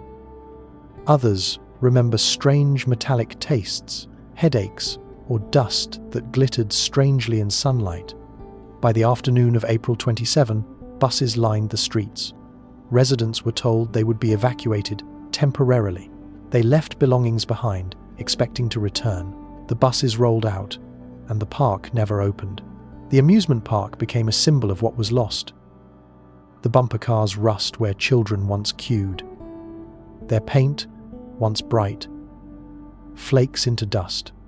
The swing ride tilts at odd angles, caught forever mid-motion, and the Ferris wheel, the park's centerpiece, towers over weeds and saplings that push through cracked pavement. Moss carpets the ground where laughter was meant to ring. Radiation lingers unevenly here. In some corners, levels are only slightly higher than background. In others, they spike dangerously, especially near piles of debris. Visitors today walk with Geiger counters, listening as the devices chatter. Tour guides steer groups carefully, warning against touching metal surfaces or sitting on rusted rides where contamination has settled over decades. The danger is invisible, but it is present, woven into soil and steel. Photographs of the park have traveled the world. To many, the Ferris wheel represents innocence interrupted. The bright gondolas, never filled, seem frozen in anticipation. The image is haunting, a carnival of silence where the joy planned was never realized. For survivors of Pripyat, the sight is painful. It is not just a ruin, it is a memory of what was promised and taken away. Time has layered new meanings on the park. For some, it is a memorial to the disaster, a reminder of human error and its consequences. For others, it is a lesson in impermanence. Even celebrations, even cities, can be undone in a moment. Photographers who visit describe the unsettling quiet, the way wind creaks the Ferris wheel as if trying to move it, only to fall still again. At dusk, the park feels suspended between worlds. Birch trees rise where asphalt once stretched. The Ferris wheel looms against the sky, casting long shadows across cracked concrete.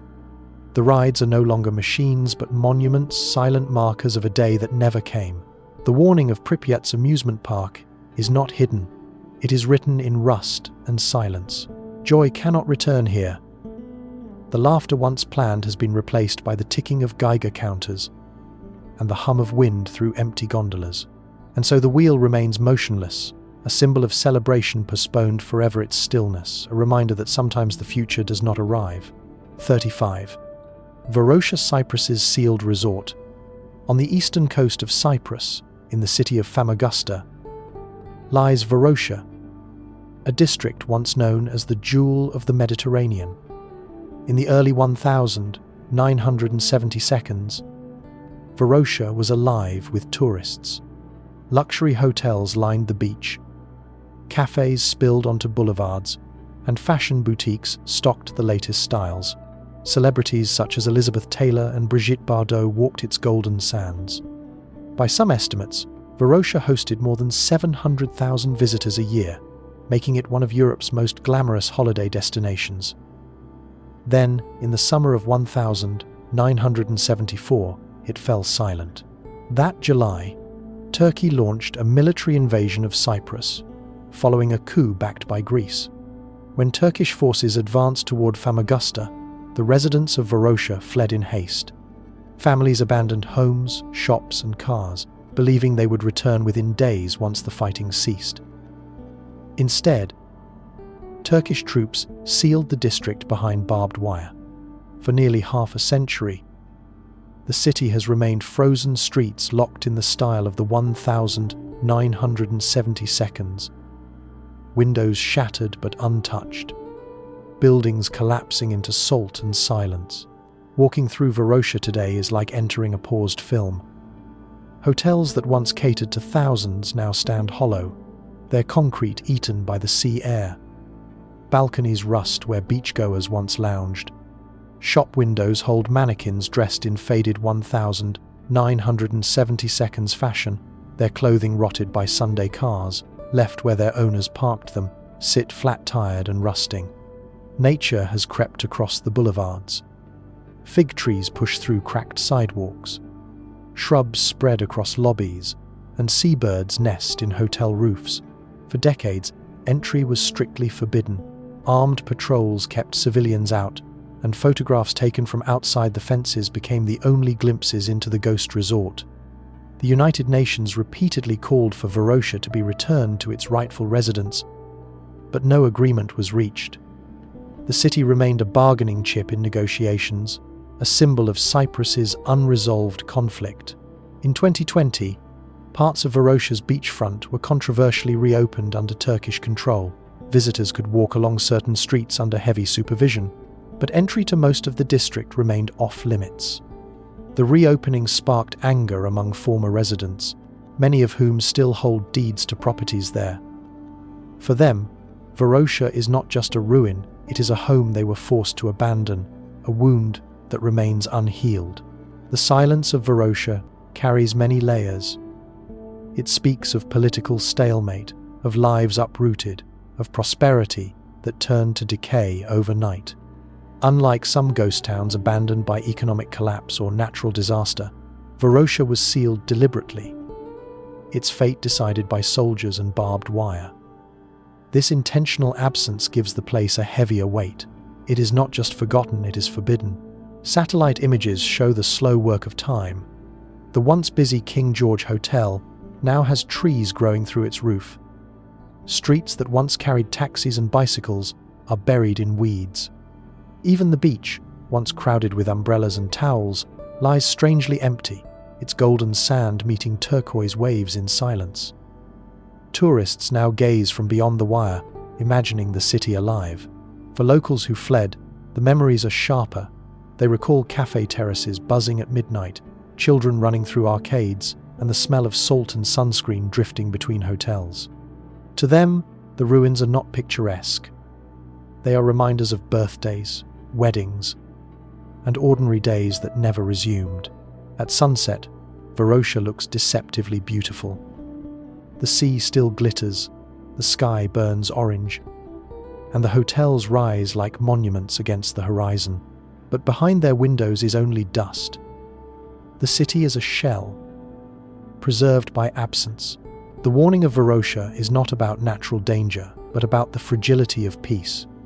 It shows how quickly lives can be overturned, how prosperity can collapse in hours, and how a city can be left suspended for decades, waiting for a resolution that never comes. And so Varosha stands behind its fences, a resort without guests, its silence deeper than waves. It reminds all who see it that some places remain haunted not by spirits but by unfinished history. 36. Ilha da Queimada Grande. Brazil's Snake Island, 35 kilometers off the coast of São Paulo, lies a small island covered in dense forest and steep cliffs. From a distance, Ilha da Queimada Grande looks serene green slopes rising from the Atlantic, seabirds wheeling overhead, waves breaking on rocks. But Brazil's navy enforces a strict ban on landing. The reason is simple. This is Snake Island, home to thousands of golden lancehead vipers, Bothrops insularis, one of the most venomous snakes on Earth. The golden lancehead exists nowhere else. Cut off from the mainland thousands of years ago, when sea levels rose, the snakes adapted to the island's ecosystem. With no small mammals to hunt, they turned to birds. Over generations, their venom evolved to act faster and more powerfully than that of their mainland relatives, ensuring prey could not escape once struck. Today, a bite can cause tissue necrosis, organ failure, and death within hours. Herpetologists describe it as 3 to 5 times more potent than typical pit viper venom. The island is small, just 110 acres, less than half a square kilometer, but its reputation looms large. Some surveys suggest that at peak density there may have been 1 snake for every square meter of ground. Although recent estimates are lower, the risk remains extreme. Even seasoned biologists who step ashore do so in heavy boots and with utmost caution. A misstep in undergrowth could mean a strike from an unseen coil. Legends have grown around Snake Island. Fishermen tell of boats drifting too close, and crews never returning, their vessels later found adrift. Tales circulate of snakes dropping from branches onto decks, though such stories are exaggerations. The truth is sobering enough. The terrain is difficult, and the vipers are well camouflaged. To walk among them is to invite danger with every step. Brazil declared the island off-limits decades ago. Only select researchers with government permits may visit, usually accompanied by Navy escorts. Their work is vital, for the golden lancehead is critically endangered. Its entire population depends on this one island. Illegal wildlife traffickers sometimes attempt to capture specimens for the black market, where a single snake can sell for thousands of dollars. These attempts are dangerous not only for humans but for the fragile survival of the species itself. Ecologically, Snake Island is a paradox. It is deadly for people, yet essential for the snake's survival. Seabirds use the cliffs as nesting sites, their migrations sustaining the lanceheads. Without the island, the species would vanish. Conservationists emphasize that the ban is not merely to protect humans, it is also to preserve an ecosystem that exists nowhere else on Earth. For sailors, the warning is unambiguous. Charts mark the island, and locals know to keep their distance. The Navy patrols its waters, and approaching without authorization can bring fines or arrest. The few who have glimpsed the interior describe a forest alive with unseen motion, where the silence is punctuated by rustling in leaves that never reveals itself fully. From offshore, the island remains beautiful. Waves glitter in sunlight, cliffs rise steeply, and seabirds arc through the air. The danger is invisible until one imagines stepping ashore, where vines conceal vipers and branches hide coils. The contrast between appearance and reality is stark. Snake Island carries a lesson more profound than its fangs. Some places are not meant for us not because they hold curses or ghosts, but because they belong to other creatures. The ban on entry is not superstition. It is recognition that this small patch of land is not ours to claim. At dusk, when the Atlantic turns violet and the forest darkens, Snake Island seems almost tranquil. But beneath the canopy, the lanceheads stir, waiting for birds to return to roost. The island breathes in its own rhythm, untouched, untrespassed. The warning is clear. Beauty can conceal peril, and not every shore invites landing. Some places endure precisely because they are left alone. 37. Surtsey, Iceland's Forbidden Island. In November 1963, fishermen off Iceland's southern coast spotted something unusual on the horizon. At first, it looked like smoke rising from the sea, but as hours passed, they realized it was not a ship in distress, it was a volcanic eruption breaking through the ocean floor. Ash, steam, and molten rock blasted into the sky, and from the sea itself, new land was being born. Over the next 4 years, the eruption built an island. It was named Surtsey, after Surt, the fire giant of Norse mythology. By June 1967, when the eruption ceased, Surtsey measured 1.4 square kilometers. Black lava cliffs faced the Atlantic. Cones of volcanic rock steamed in the cold air. It was a rare moment in human history, a chance to witness the birth of land. But from the start, Iceland's government made a decision. Surtsey would be strictly protected. The island became a natural laboratory, a place to observe how life colonizes bare rock. To preserve that experiment, human visitors would be forbidden. Only scientists with special permits are allowed ashore, and even they follow strict protocols.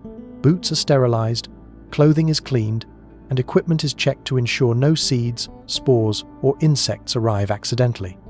Researchers live in small huts during their visits, carefully recording each change in the island's ecology.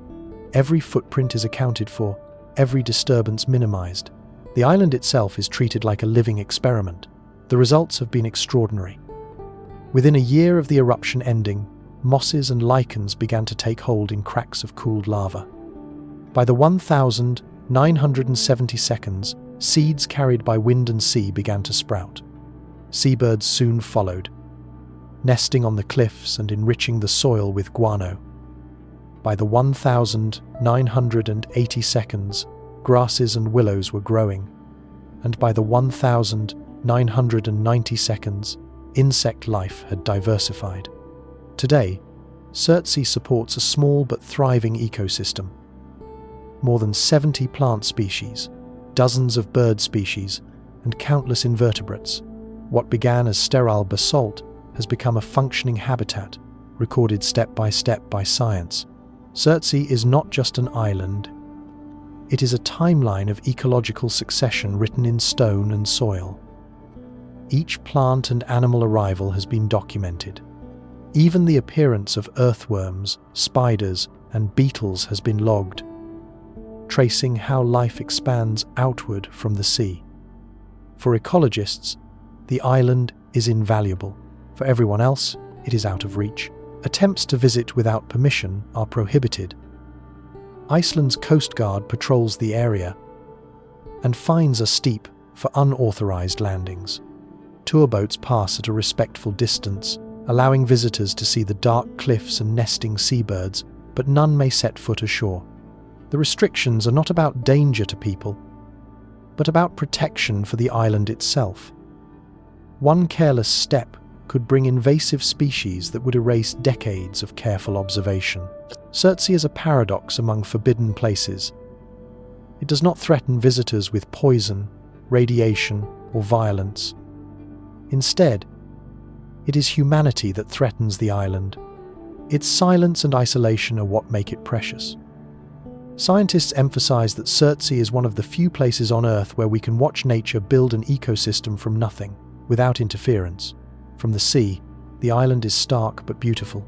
Waves crash against black rock, seabirds wheel above, their cries carried on cold wind. In summer, green patches now break the basalt.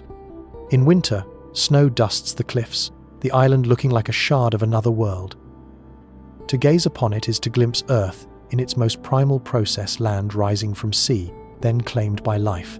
At dusk, Surtsey glows dark against the Atlantic, its cliffs catching the last light before vanishing into shadow. No human footprints mark its soil. No settlements interrupt its silence. The island endures as it began, a place of fire and wind, sea and bird, untouched by casual hands. Its warning is subtle but profound. Some landscapes must remain beyond us, not because they harm us, but because our presence would harm them. Surtsey asks for distance, and in that distance lies knowledge, patience, and respect. 38. Area 51, America's hidden airfield. In the barren expanse of Nevada's desert, surrounded by mountains and dry lake beds, lies one of the most famous restricted zones in the world. Officially known as Groom Lake, but more widely called Area 51. This remote airfield has become synonymous with secrecy. From satellite photographs, the base shows long runways, hangars, and radar arrays. From the ground, fences, motion sensors, and armed patrols ensure no one enters. The US government only acknowledged its existence in 2013 after decades of silence. By then, Area 51 had already entered legend. The origins of the base date back to the 1952 during the Cold War. As tensions with the Soviet Union escalated, the US needed a remote site to test advanced aircraft. Groom Lake, an ancient dry lake bed about 120 miles north of Las Vegas, offered flat terrain and isolation. The first major project tested there was the U-2 spy plane, capable of flying at altitudes over 70,000 feet, so high it was invisible to most radar. Later came the A-12 Oxcart and the SR-71 Blackbird, aircraft that pushed the limits of speed and altitude. Each demanded secrecy, and the desert provided it. Over time, rumors grew. Locals reported strange lights in the night sky, bright orbs darting, hovering, or streaking across the desert. Some were likely test flights of advanced jets, glimpsed long before their existence was public. But the secrecy, combined with unexplained phenomena, gave rise to theories. By the late 20th century, Area 51 was linked not just to spy planes, but to stories of recovered UFOs, alien technology, and hidden laboratories. The mythology deepened in 1989, when a man named Bob Lazar claimed he had worked on reverse engineering alien craft at a site near Area 51. His story, though disputed, spread widely, embedding the base in popular imagination. To this day, many believe the desert hides evidence of extraterrestrial life. The government, for its part, has consistently denied such claims, insisting the secrecy protects only advanced defense projects. Approaching the base is nearly impossible. The The surrounding land is controlled by the US Air Force, with signs warning of deadly force. Roads leading toward the perimeter are patrolled, and sensors detect vehicles long before they reach the fences. Even airspace above Groom Lake is restricted, reserved for military use. Tourists sometimes travel to nearby ridges, like Tikaboo Peak, to glimpse the base from afar, but the view is distant, softened by heat haze. What is known is that Area 51 continues to serve as a testing ground. Satellite images show new hangars large enough to house modern stealth aircraft. Aviation enthusiasts speculate that prototypes of drones, hypersonic planes, and other classified projects are flown here. Each unexplained light in the desert sky keeps curiosity alive. For locals, the base is both mystery and economy. The nearby town of Rachel, with a population of fewer than 100, markets itself with alien-themed diners and motels. Tourists arrive hoping to see something unusual, though most leave with only photographs of warning signs and desert horizons. Area 51's warning is explicit. The land is posted with clear notices. Use of deadly force authorized. Trespassers are swiftly intercepted. Unlike other forbidden places where danger comes from nature, here the barrier is human, built on secrecy. What lies within may not be alien spacecraft, but it is certainly technology the government has no intention of sharing. At night, the desert stretches silent under countless stars. Somewhere beyond the mountains, runways glow faintly and engines roar in the dark. Whether testing jets or something stranger, Area 51 keeps its silence. Its lesson is simple. Some secrets endure, not because they are impossible to reveal, but because they are guarded by choice. And in the stillness of Nevada's desert, that silence becomes its own form of power. 39. Mezgori, Russia's closed town, in the southern Urals of Russia, beyond forests and winding rivers, lies a town that does not appear on ordinary maps. Known as Mezgori, it is one of Russia's closed cities settlements restricted by military secrecy, where entry is forbidden to outsiders. The town is said to house personnel connected to Mount Yamantau, a mountain long suspected of concealing vast underground complexes. While other Soviet-era closed cities have gradually opened in the years since the Cold War, Mezgori remains sealed. Its silence continues. Mezgori was established in the late 1972s, during a period when the Soviet Union was building secret facilities across the country. Officially, it is listed as a settlement in Bashkortostan, but its exact purpose has never been disclosed. Satellite imagery has shown barracks, guarded gates, and restricted perimeters. Russian authorities describe it only in vague terms: a military base, a food storage facility, or a mining operation. None of these explanations match the scale of the restrictions. The connection to Mount Yamantau looms over every theory. Yamantau, rising to 1,640 meters, is one of the highest peaks in the Urals, and satellite photos from the 1,990 seconds revealed enormous excavation projects in its flanks. American analysts speculated that it could be a command and control bunker, a nuclear shelter, or a repository for critical state assets. Mezgori, located nearby, appears to house the personnel who support and maintain whatever lies inside the mountain. Together, they form one of Russia's most enduring mysteries. Residents of Bashkortostan tell of strict boundaries around Mezgori. Armed guards patrol roads. Visitors without special passes are turned away. Even Russians from other regions cannot enter freely. The town is self-contained, with its own schools, shops, and housing for those permitted to live there. Outsiders see only fences, checkpoints, and signs that warn of restricted access. Satellite observations over the decades show construction continuing long after the fall of the Soviet Union. Roads were expanded, new buildings appeared, and ventilation shafts dotted the mountainside. If Yamantau is indeed a vast underground facility, Mezgori is the living face of that hidden structure, a town above ground, supporting an empire beneath. For Western intelligence, the site has long been a subject of speculation.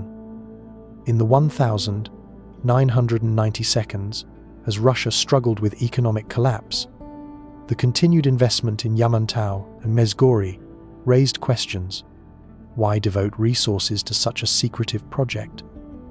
Some analysts suggested it was part of the perimeter system, designed to ensure nuclear retaliation even if command centers were destroyed. Others argued it could store cultural treasures or serve as a refuge for leadership in the event of war. The lack of answers only fueled the mystery. Life inside Mezgori, though hidden, is said to resemble ordinary Russian towns in some ways. Photographs taken from outside the fences show apartment blocks, sports fields, and community centers. Children attend schools, families shop in local stores, and buses carry workers to duty. Yet every aspect is under surveillance, and movement in and out is tightly controlled. The residents live with both privileges and restrictions. Safe employment, but isolation from the wider world. For outsiders, Mezgori is a reminder that the Cold War never fully ended. While borders opened and old secrets faded elsewhere, this town remains a place where secrecy defines existence. Unlike abandoned, forbidden places, Mezgori is alive, its silence enforced not by decay, but by deliberate choice. At night, the southern Urals grow dark and quiet, the forests stretching in shadows around the guarded town. Lights shine in windows, but the fences remain closed. Beyond them, the mountain looms, its secrets hidden deep inside stone. The warning of Mezgori is not written on signs alone. It lies in the knowledge that some places remain closed, not because of what they once were, but because of what they still are. And until its purpose is spoken aloud, Mezgori will remain a town you cannot enter, a name on a list, a dot on a map, and a silence in the heart of Russia. 40. The door to hell, Turkmenistan's eternal flame. In the heart of the Karakum Desert of Turkmenistan, where sand stretches in every direction and summer temperatures soar above 40 degrees Celsius, lies a sight that seems almost otherworldly. By day, the desert is an endless expanse of beige dunes and scrub, winds shifting the surface like waves on a pale ocean. By night, however, the horizon glows. A crater in the earth burns with constant fire, its flames rising from the pit like breath from the planet itself. Locals call it the door to hell. Official maps mark it as the Darvaza gas crater. It is one of the strangest and most haunting forbidden places on Earth. The story begins in 1971, when Soviet engineers were conducting gas exploration in the Karakum Desert. Turkmenistan, then part of the USSR, holds vast natural gas reserves, and drilling in remote areas was routine. Near the small village of Darvaza, geologists set up rigs to probe the desert floor, but the ground beneath them was unstable.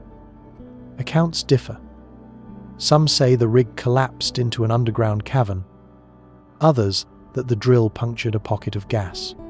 Either way, the surface gave way, creating a gaping hole in the earth, nearly 70 meters wide and 20 meters deep. Almost immediately, toxic methane began seeping from the crater.